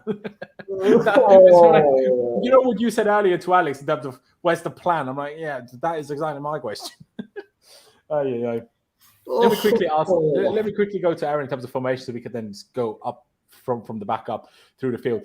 Aaron, what formation would you go with the players that we have available? Would it be 4-2-3-1, 4-3-3? Would you like the diamond like Tom? Obviously, if you go for it as well, then I might vote it and we will put it up on screen that way. I feel like we get pumped no matter what we play. We're so shit, so it don't really matter, does it? No, it doesn't. Well, by that logic, if that's what you're thinking, then maybe we should play a back 5 and just make sure we get a 0-0. Do you know what I mean? Bro, you all I'm gonna say, you pick whatever formation makes you happy. Because at this point, I don't give a shit. All right, you know what? I'm going to pick this, and even though I actually prefer 4-3-3, I don't think we have the perfect midfield for 4-3-3, so that's why I'm going to play 4-2-3-1. We don't have the perfect midfield for any formation, let alone 4-3-3. No, it's true. It's true. But more suited to this than the other, I think, anyway. All right, then. Shall we start with the goalkeeper? It's not really a debate because Mendy is still not fit, and we're not going to start Slanina. So Kepa is going to be in goal. But now we get to debate. Thiago Silva is set. I'm sure we all agree. Who do we start next to? Because we need the one question that we need to answer to ourselves is two. Either, well, number one, do we start Badiashile or Badiashile, however you want to pronounce him? And two, does Chalobah get another go at right back, or is that experiment now done and we're going back to Aspie? Those two questions need to be answered to decide, because I don't think any of us are going to pick Koulibaly now after the last couple of games he had. You're making me not want to watch the game tomorrow, Laurenz. Yeah, no, exactly. So I'll go with you first, Aaron. Sorry. Who would you play Badiashile? And if not, would you then play Chalobah, or would you play Koulibaly and Chalobah at right back? I'd rather play Humphreys above Koulibaly, so let's not even get into that one. But I'm taking Badiashile just because Koulibaly is fucking arse. So I don't want to see that. Over Chalobah? Or is it because you're keeping Chalobah at right back? Yeah, I don't want to see fucking Koulibaly or Azpilicueta. I might go brain dead. So that's the only reason I'm keeping Chalobah out, so he can play right back. Okay. Tom, your thoughts on that far back three? So you'll want to remind me, and I'm pretty sure he didn't. Badiashile didn't come on against City in the Cup, did he? He did not. So then I highly doubt he starts tomorrow. Yeah. But ignore what's likely. Just think what you would do in an ideal world, because predicted 11 is a whole different scenario. Yeah, no, and it's not predicted, right? It's what we actually want. What we right? would like. It's yeah. Then I think if Mitrovic were playing, I would say absolutely not. But I actually think I probably would play Badiashile, to be honest. He needs to get a run out at some point. Do you know what I mean? And how likely are we? I mean, I guess we have 5 subs, so you could. But I feel like centre backs is always a position where you're going to be hesitant to make subs in game. So might as well just start. Yeah, I can probably get behind that. I mean, it's not like. And then in the game, you can bring Aspie on for him, push Chalobah in the middle, and put Aspie right back. My thinking. No. But even if Mitrovic wasn't suspended, why would you be against that? Because Badiashile is 6'4" and he's a fucking tank, and he's got pace to him. It's true. Certainly more of a tank than Koulibaly. He's falls over and fouls people. Oh, well, the reason for that is simple. It's just that I don't think it's fair to give him his debut against a fully firing Mitrovic. But then when do you give it? Because each team has its good players, so you don't really have a choice. Each team has very good players, or one individual player who's very good. So when do you then give it? You can't just... Sure, but Palace don't have a good striker, so you could probably play him against them. Sure, but coaches tend to give players debuts off the bench, don't they? You want to just give them some minutes. You don't want to throw them in the deep end, and that would probably have been my approach. Although, as you say, in an ideal world, Aaron, I would bring him on in the 70th minute when we're 3-0 up at Craven Cottage. But that's not going to happen. That would be the ideal world. Yeah, no, I agree. I would agree with that. And that's why I wouldn't. But I suppose. I think I'm probably going to agree with Aaron, just because. No, I'm still stuck, because was Chalobah really better against City than Aspie would have been? I don't know. But it was also City, so maybe that is also a bit of a harsh game to judge you by. But am I going to expect? Presumably Fulham will still defend quite deep and stuff. Am I going to expect Chalobah to steam up and down that pitch? And if he doesn't, then you might as well play Aspie and tell him to stay back, because if Aspie stays back, he's fine. The problem with Aspie is when he pushes forward and then doesn't have the legs to get back in time. So I will go with Chalobah another one, because I want to see it again against someone that's not City. But if it doesn't work again, then just play Aspie. It doesn't matter at that point then. Because I'd rather than trying to train some new positioning to Chalobah, I'd rather than just play him as centre back. Do you know what I mean? Rather than having to, be harsh on him as well. The guy was, aside from Thiago Silva, our best centre back so far this season. After World Cup, he all of a sudden lost his space and only got a spot and only got back into the team at right back, which I do feel is a bit harsh. But if he can do a better job, then that's be good. If he can't, then just play him back at centre back. Do you know what I mean? But yeah, because I'm going to agree with Aaron, we're going to go with those two centre backs and that right back. Let's get to the left side, because Lewis Hall, of course, started in the last game. Had let's say a poor game, not the worst game of all time, but still a poor game. But was also completely left to what's the word? Hung out to dry. Oh, that's right. That's it. Yeah. Yeah. By us not having a left side, Kovacic not helping enough. Us not having a further forward left-sided player, no left winger that could track back. So he was basically doing Kyle Walker, Mahrez, and whenever De Bruyne shifted out to their right-hand side, Lewis Hall was doing all of that on his own. So no matter how good or bad he is or what was as a player, I don't think any fullback in the whole world would have had a good game if that was the tactics and that was the game. If I'm being perfectly honest. Don't care if it's Chilwell, Cucurella, Lewis Hall, or flipping Ashley Cole himself. Ashley Cole certainly would have done better than those other three that I mentioned. But would he have had a great game? I feel like against those three, no one's going to have a great game. But does Cucurella still come back in? I still feel like we need Cucurella to be safer in possession. I still feel, Hall is actually not bad at this whatsoever, really. But I feel like we trust Cucurella more. Like, we give Cucurella the ball. And basically, everyone gives Cucurella the ball. I'm like, okay, we're being pressed. We're being pressed. Just give it to Cucurella. Now, he doesn't always keep it, absolutely. But because he's always the last guy pressed by three players. So I'm like, well, what's he going to do? I think it needs to be Cucurella. Aaron, who do you think should be left back? Hall or Cucurella? We don't have any other options. So. Aaron? Maybe not here. Tom, then. I'll ask you first. So, for me, I want Lewis Hall to play. But ideally, I want him to play in midfield. And I understand that in 4-2-3-1, that's not possible. It won't happen for so many different reasons. But if, in terms of the problem with having Lewis Hall at left back is when you've got a super slow or inexperienced other side to him, it's obvious that all the play is going to be going through that left side. So if you play as P and he doesn't go forward, or Treb's nervous to go forward, the Oppo know that we're going to go down that left side. Hall's going to get so much more pressure. So I think probably I would have to go for Cuckoo, even though I don't necessarily think he deserves it, but I will give it to him. Okay. Aaron, oh no, he was here again and then he was gone again. And he dropped off, didn't he? We'll try. His internet seems to have issues. All right. Put Cucurella in then. Fair enough. Let's get to our midfield. Now, the one guy that's set in stone to me is Zakaria. Everybody else is up for debate. Actually, Aaron is back. Aaron, can you hear us? I do apologize. StreamYard is just not having it. StreamYard is a right bug. I don't know why this is an issue. Honestly, it's weird. I go back to left back. Cucurella or Lewis Hall, mate? Did Cucurella get 2 votes already? Yes. Yeah, fuck it, Cucurella then. Right, Tom, you didn't say Lewis Hall in the end. No, I said Cucurella.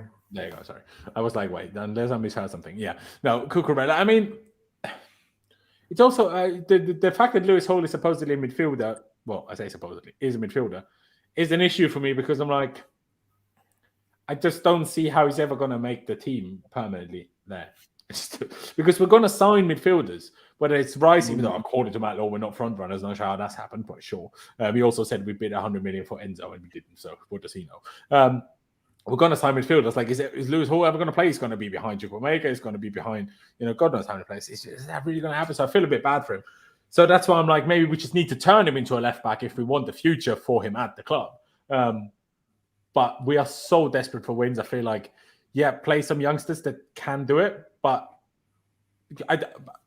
some people will disagree with this, but I don't think Cucurella has been that bad recently that he needs to be the guy to be left out. That's me. All right. Tom, I will, like I say, I think Zakaria is the first one on the team sheet. Would you agree that Zakaria needs to start, yeah? Yep, no debate whatsoever. Okay. The question is, who starts next to him? Kovacic, Jorginho, Lewis Hall? Is anybody else? Don't think so. I mean, Cover and Jorginho, I don't think either deserve it. I think Kovacic, same problem as always. He'll beat the press, he'll beat a man, then he's got a simple pass to make and he can never, ever make it. And it drives my head in. I'm not even sure if he's fit either because he started in the league game against City. He started in the cup game against City, so I'm not even sure if he can start from that perspective.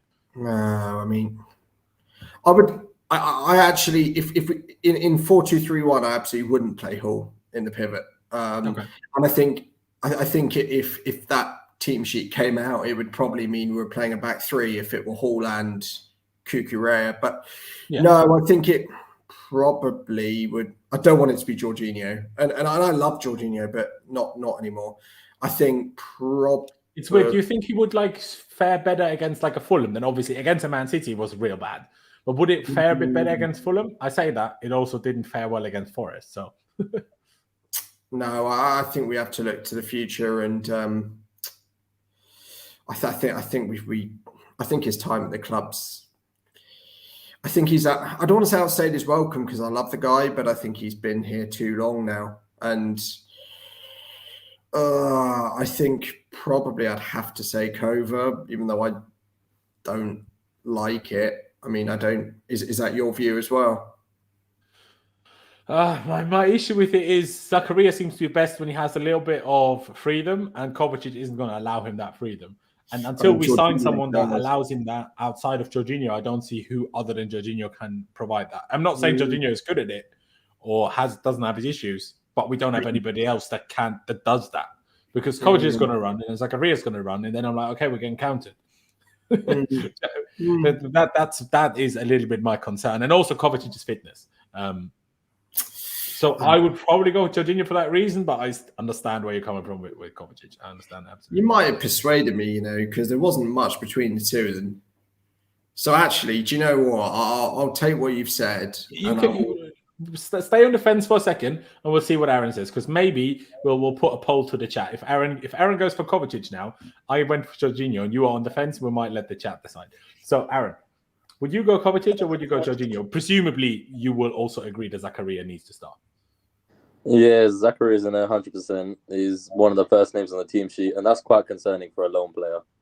He's one of the first names on the team sheet, but the way that he's playing, he definitely deserves to start. But no, unfortunately, we're not getting a poll because I'm also going Jorginho purely because, as you said, Zakaria likes the freedom, that ability to be able to move forward. And if you have Kovacic there, who's also doing that, we're gonna get countered like crazy. And don't get me wrong, Fulham are shit. Like the attacking line is shit. They're not even that shit, bro. They're ahead of us in the league. They're not even that bad, yeah. No. Don't get it twisted. They're shit. We're just even shitter. It doesn't mean they're good. We're just worse. Okay, fair. Yeah, their front line will turn into MSN. But they're ahead of Brentford. Are Brentford also shit? Yeah, Brentford is shit, but we're just shitter. It's fine.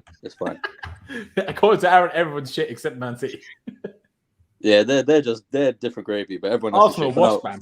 Don't know how they're top of the league. What? They're so shit, man. Honestly, don't even get me started. Just piss me off. But now, we're going Jorginho and Zakaria.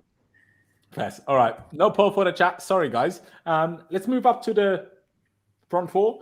Even though I'm not sure now player 6, but the number 10, who that's going to be or what we're going to do with that. Aaron, this time I'll let you go first. Now, you were here for everything that Alex said. On the basis of that, would you then play Joao Felix in the 10 or would you play him wide? Because he's available, so I would assume with the injuries he must start, right? Give me Joao Felix, baby. Put him in that 10. I want to see it. I want to see him cook. I'm ready for it. I'm ready. Who are you going to play on the left and the right then? Oh, shit. I forgot about that. Oh, shit. Oh, fuck. Okay. Put Joao Felix on the left. Sorry, bro. You're getting shifted. And then, so I'll stick my man there. Laughing long. Listen, I'll go a bit ahead of myself. I heard Joao Felix, and then I remembered there's other people on the pitch. Maybe we should just turn up with only Joao Felix and Kepa and see what happens. Yeah, it could be worse. It could be worse. It could be Havertz and Kepa. But yeah, I'll say Joao Felix on the left in the 10, Mason Mount, and on the right, Ziyech. Purely because we don't really have many other options, do we? I will make a shout for one, but we'll get there when I get there. Funny. And up top, Aubameyang or Havertz, mate? I feel sick saying it. I feel sick, but Pierre-Emerick Aubameyang. I mean, mate, if you want to, you can also play Aubameyang on the left and Joao Felix up top, mate. Do you know what I mean? No. Give me Abba through the middle. I feel a little Can't something wait now to that play Joao with 10 Felix is men. there. Amazing. Now that Joao Felix is there, I feel like a little something's gonna happen. I can feel it in my bones. I'm waiting for it. So give me Alba. Give him Hopefully like your 60 bones are minutes. better than your Wi-Fi. Do you know what I mean? Not you as well. Come on, man. The chat was enough. Fucking hell. Let's just pack it in now, all right? But no. Sorry, bro. Yeah, Joao Felix is gonna feed Alba, and Alba's gonna score tomorrow. So yeah, I'm speaking it into existence. So give me my man up front, Aubameyang. All right. Tom, what do you think about the four that Aaron picked, and what would be your four? No, I don't think it. I think it's all right. I mean, I'm not against most of it. I personally think Kante Chukwuemeka deserves a start, 100%. And over who would that be? Possibly, actually, Mount. Then put Felix in the middle. Maybe play Kante on the left, something like that. Or they just interchange, like that's what. It's so fluid. It doesn't really matter. Well, that's the problem. Ziyech ain't fluid. Ziyech ain't gonna go anywhere else. That's what happens when you only have one leg. In the words of what Peter Drury is, just we have a new kind of pressing football, and it's just depressing. Just picking this team, it's like, yeah. I mean, for me, I wouldn't start Aubameyang for a million years. I played David Datro Fofana, literally. Okay, I'm excited now because I was going to pick Havertz because I'm like, poor the Fofana kid. I was going to pick Havertz, and then chat reminded me of David Datro, my boy. Yeah, no, hey, I respect it. I'm going to give the chat the option, pick between Kai Havertz, Aubameyang, and Fofana. And no, we're not talking about Wesley Fofana, although it would be quite funny to see him play up front, probably better than Aubameyang. Until he gets injured after 30 seconds. No, well, that is the unfortunate part. But, ladies and gentlemen, there is a poll, or there will be in a second, a poll at the very top of the chat. You know what I've also not told you yet? Subscribe if you haven't already. We're on the road to 20,000 subscribers, so please do hit that subscribe button and smash the like button as well. But yeah, ladies and gentlemen, place your votes in terms of striker in the chat. I was going to pick Havertz. Aaron was going to pick Aubameyang, and Tom was going to pick Fofana. So far, of the 19 votes, Fofana is most certainly winning. Tom convinced everyone. But I respect it. Convinced me. Yes, exactly that. But yeah, I would actually agree with you. I think Mount is the person that annoys me a little bit at the moment. Like I'm certainly not as critical as a lot of Mason Mount. Let's just call it as it is, haters. But I do think there needs to be a little bit of accountability, no matter who you are, no matter how good you might have been in the past, no matter how many minutes you play, no matter how important you are with pressing and whatever else you are. You weren't useful in the press against City. Okay, we didn't attempt to press, sure, but you had 10 passes in 73 minutes. I don't care how defensive we were. I don't care how bad we were. I don't care how Man City are, how good they are. You had 10 passes. 10 passes in 73 minutes. That is unacceptable. Like, if we lost our shit for Lukaku having 7 touches against Palace. Now, sure, it was Palace, and sure, he's a striker. But, nah, I'm not having that. Like, that I'm not sure, again, I'm not 1,000,000% sure. Was he 1,000,000% fit for the City game, considering he missed the one on Thursday? He wasn't even on the bench. How can he be fully fit by Sunday? I don't think he was. But I think on the back of that, he just cannot start. So I'm picking Chukwuemeka, whether it's then Joao Felix in the middle and Chukwuemeka on the left, or the other way around, or the interchange as the game goes on. I don't really care. Doesn't really matter to me. But I think Mount needs to. What annoys me the most is the fans that give Mount this bad rep, as if it's always like, when they made this thing about the angry eyes and all of those things. I'm like, so what do you think would have happened when Lampard or Terry were dropped? Do you think they had no angry eyes? But obviously, don't compare Mount to Lampard and Terry, blah, blah. Doesn't matter. It's about the character. But it doesn't feel like the second half against City, he tried, I think, in terms of stepping up a little bit. Not that he was any good, but he stepped up at least personality-wise. But it wasn't enough, man. Like, you need to do more than this. And it's a shame, but I would play Chukwuemeka. I'm rambling on to give the guys a little bit more time to place their votes.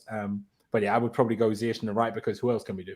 Who else can we pick? So that would be my at least 3 behind the striker. I will put over Kai and Fofana like that, and then we'll give it a couple more minutes and see what you guys go with. You know what? In the meantime, have you guys got enough time for the quick little quiz, or do you guys need to go immediately, basically? Let's do it. Let's do it. All right, I will get this off screen for the time being. I will not delete it. Get it off screen. Sorry? That's why I come here for Bertram's quiz. Exactly, to be fair. Exactly. All right. Fulham versus Chelsea. And Bertram is fully sold on the whole transfer window. Here you've got Andre Santos, David Fofana, Badiashile. How I'm going to pronounce it. I don't know why everyone calls it Badiashile. It's a French name. But anyway. Exactly. And Joao Felix, of course, with his fancy-ass jacket over here. I wonder if Joao Felix will end up like Diego Costa. And as soon as he has had a few months in London, he's figured out to not have a Justin Bieber 2010 haircut. But, we'll see. All right. You all know the drill by now. Quizmaster Bertram, optimism, and Chelsea. Seeing as there isn't much to celebrate on the pitch, how about we celebrate something off it? This quiz will be about some of our best January transfers. All right. Let's go then. We hope that the additions of Mr. David Fofana, Joao the Artist Felix hit the ground running and score the goals that we so desperately need. We can, however, find comfort in the fact that Chelsea previously have signed a player who won the Golden Boot during his time in West London. So previously signed a player in January who I know who it is. Golden Boot. Yeah. Is it? Do you know? Do we just say it or? Yeah, no, I know who it is. Who do you think, Aaron? I might be stupid. I think Nicolas Anelka. That's exactly who I'm pretty sure it is. That's exactly it. Yeah, no, it's fair. I forgot that we signed him in January window. Yeah, no, absolutely. On this very day, 13 years ago, Nicolas Anelka signed for Chelsea, making him undoubtedly one of the best January transfers ever. Even if he cost us a Champions League trophy. But, let's look away from that. That's how it goes. Kai Havertz won us a Champions League trophy. Everyone calls him a flop. Nicolas Anelka cost us a Champions League trophy, and everyone calls him the best January transfer ever. That's how it goes. Side note, though, Anelka's Netflix documentary is quite interesting, actually, if you haven't watched it. I haven't watched it, but I've been meaning to. It is quite interesting. I do need to. I feel like his legacy. Yeah. No, go on, Tom. Go on. I was going to say that I think his legacy with after that whole Quinnell gesture and that, it's a shame because Anelka, I don't think, gets the credit he deserves for how good he was. But I think after all the controversial stuff he did, it's just, unfortunately, like no club really wants to give him any airtime because it obviously wouldn't be sending the right messages, would it?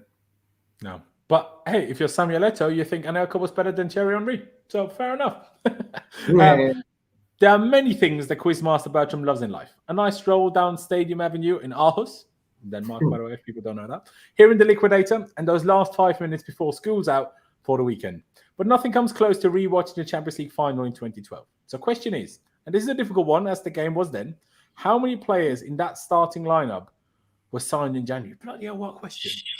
All right. Petr Cech was signed in the summer. Cole was signed in the summer. Centre-backs David Luiz was signed in January. As was Cahill. What about Bosingwa? No, he was summer, I'm pretty sure. I would assume so as well. John Obi Mikel, was that a January one with the whole United thing? Obi Mikel was summer. Was it summer 2006? Bertrand Lampard was obviously summer. Lampard was on. Bertrand, I think, was youth product or. Yeah, exactly. He wasn't a signing, was he? Drogba was summer. Torres was January. Torres was January. Is it the whole squad or just the starting 11? It's starting 11.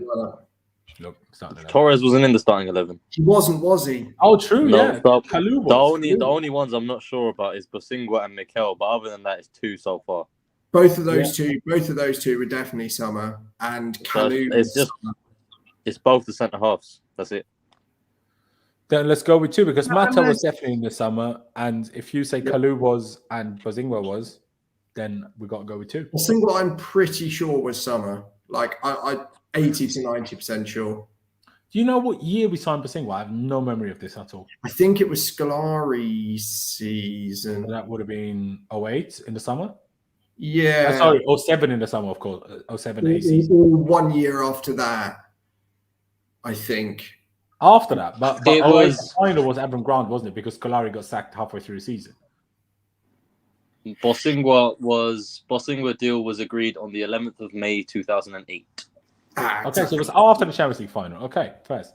There you go. Well, we got it correct. All of 2 in that starting 11 were signed in January. Those 2 being Gary Cahill and David Luiz. What a set of signings those 2 were, man. What a set of signings. All right, next question. This January, like any, Countless people's New Year's resolutions include getting into better shape, sleeping more, and eating healthier. While people are trying to lose weight, yeah, exactly. And while people are trying to lose weight, Chelsea are seemingly trying to lose as many games as possible. In times like this, a blockbuster January signing could make the world of difference. Perhaps even a Ballon d'Or winner. Chelsea have actually signed a player that's won a Ballon d'Or during January. Who? They didn't win the trophy. I think we've quite clearly Andrei Shevchenko. I don't think Andrei Shevchenko No, won. we didn't sign him in January. He won European Player of the Year, I think, not Ballon d'Or. No, he won Ballon d'Or. But even if he did, he didn't sign in January. Who the fuck else have we heard? He's won a Ballon d'Or. I think it's George Weah. Because George Weah... He did win an actual Ballon d'Or. And I think he's the only player we've ever had that's won the Ballon d'Or. Yeah, it's just a question of whether Bertram might have confused, like Aaron now, the whole European Player of the Year Shevchenko thing with a Ballon d'Or. But you're right, Shevchenko wasn't signed in January, so it doesn't matter anyway. I'm pretty sure it would be Weah, but... It must be. I have no idea whether we signed him in January, obviously. But he's the only one I know that won a Ballon d'Or for us. Just to confirm, Shevchenko did win the 2004 Ballon d'Or. Yeah, I'm not surprised. Yeah, 2004 Ballon d'Or. I was convinced of this. My bad if I clowned anyone here. Ruud Gullit, I don't think Gullit won a Ballon d'Or, did he? He might have done. Like but I don't think we signed him in January, though. I'm pretty sure we signed him in the summer. Yeah, that is true.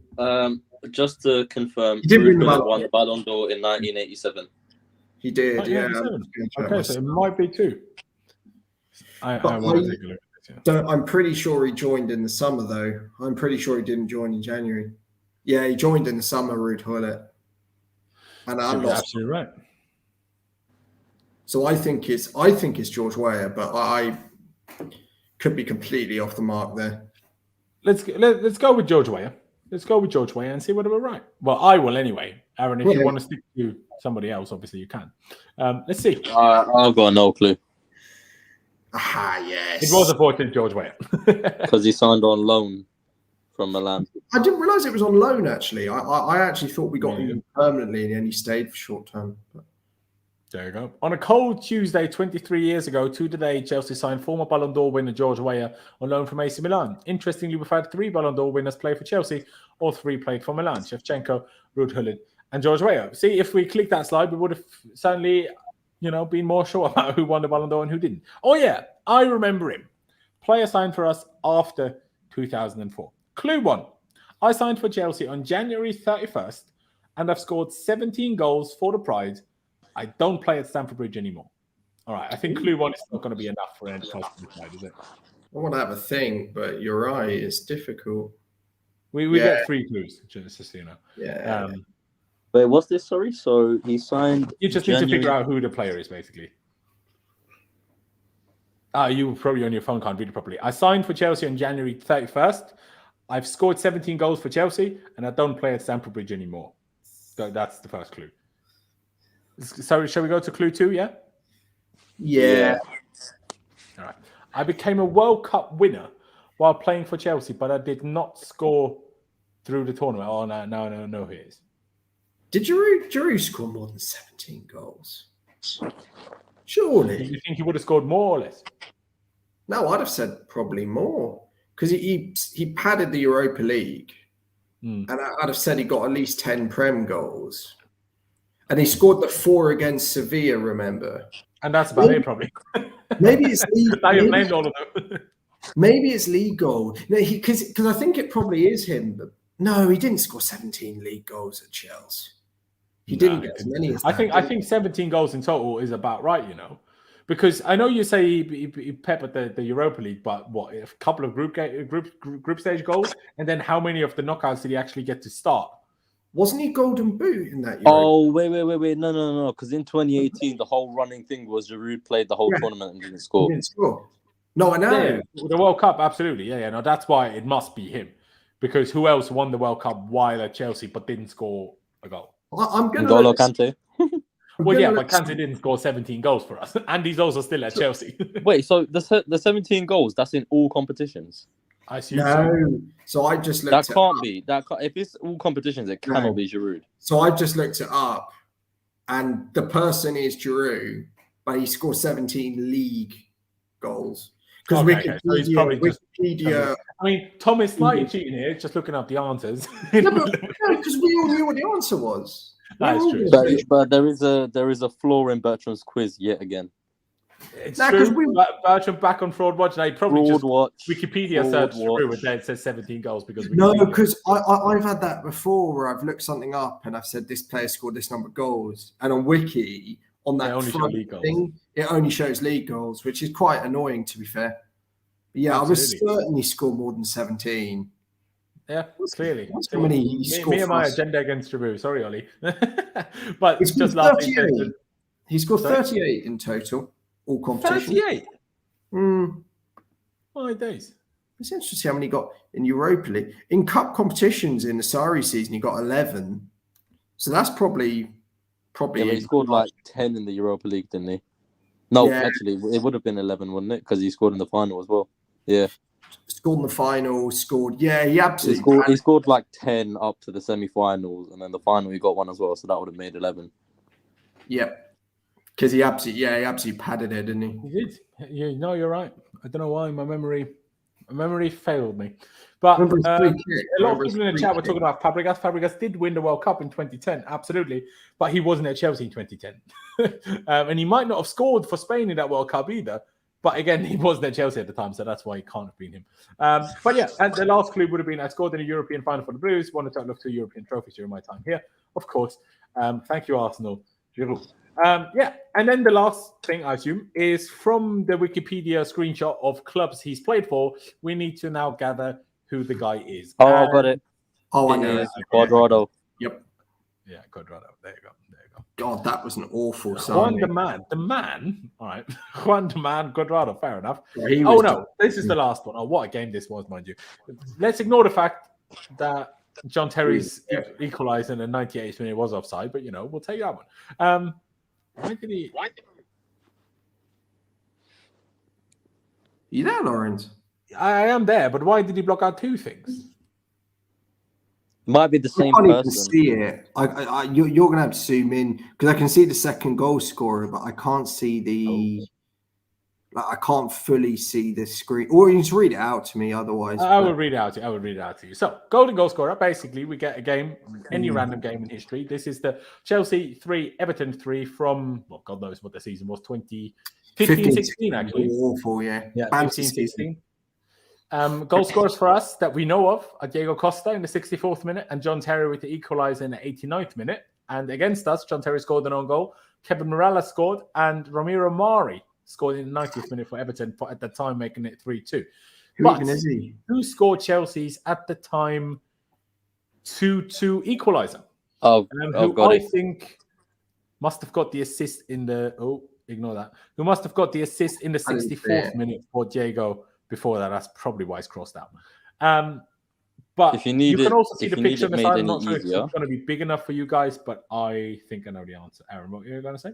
I was going to say, if you need it any easier, his name was literally just mentioned. True. Oh, was it said? You got an idea? I don't know who it is. I'll tell you a story about this game that I was... What? It was a 3:00 game, and I don't think I knew about Total Sportec at this time. So my dad, this time, was terrified. Oh, we don't promote illegal activity here. No, I had a VPN. Hold your horses. So I hated driving. I was terrified of driving. And my dad would force me to drive every weekend.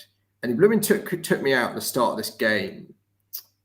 And I was in a town I don't know very well. And we put 5 Live on. And we literally pulled into a gas station just to listen to the last 10 minutes of the time of this game. Meanwhile, I'm terrified of the road. I'm terrified of the other drivers. I'm like, what's going on? We're so shit. I'm just imagining Tom sitting in his car. I want to get out.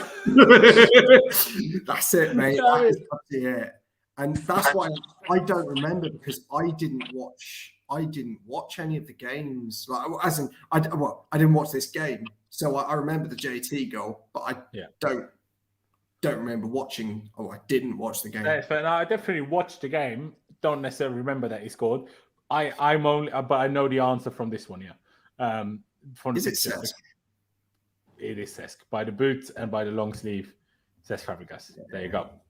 There you go. Thanks, Cesc Fabregas was the golden goal scorer. Not sure how it's quite a golden goal, considering it was a 2-2 equaliser in the 66th minute, but we'll let you off, Basham. We'll let you off.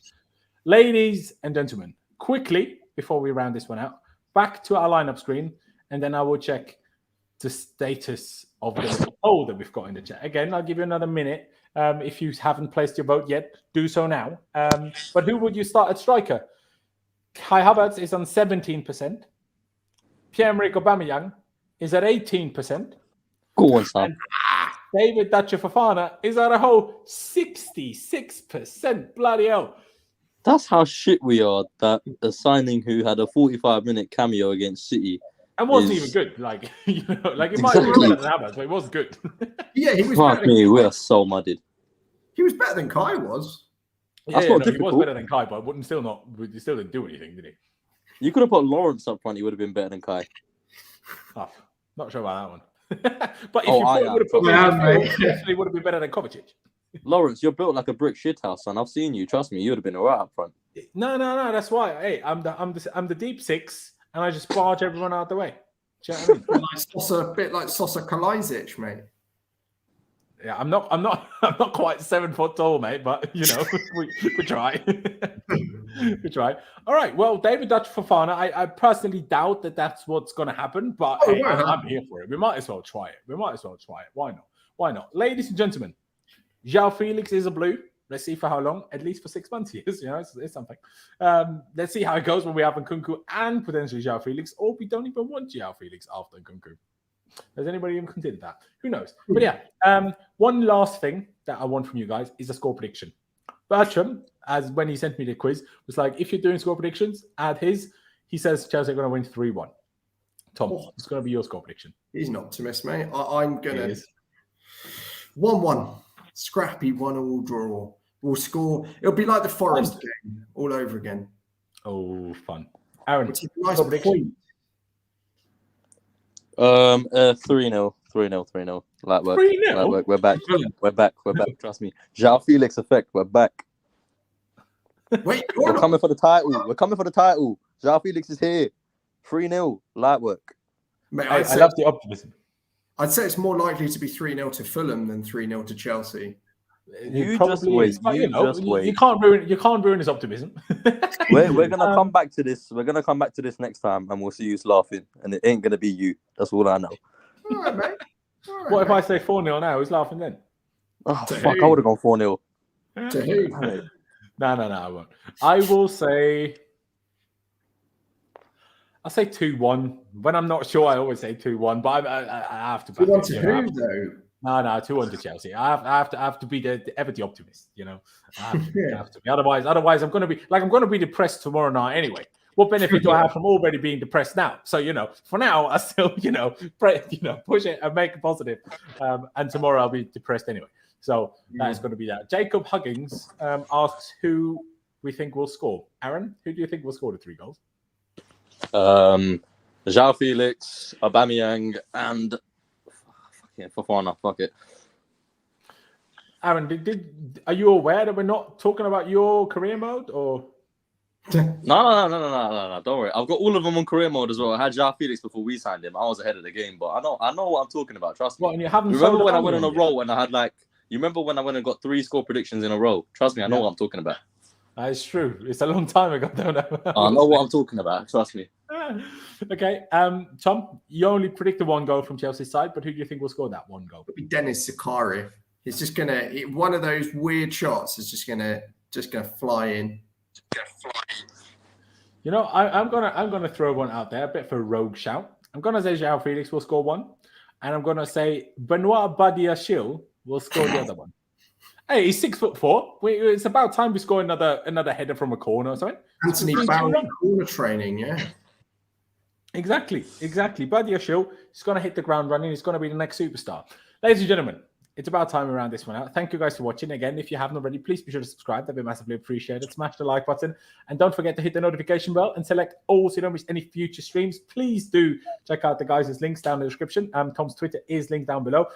Aaron's is as well, but he doesn't really use it. But, if you want to say hi, follow him as well. And, of course, like I say, big shout out again to Alex, EuroExpert. His TikTok, Twitter, and YouTube are all linked down below. So please subscribe to him, follow him on all his socials. But, yeah, ladies and gentlemen, thank you guys for watching. Appreciate you all very much. Up the Chelsea, upwards and onwards. Let's remain positive while we can, and we'll see you next time.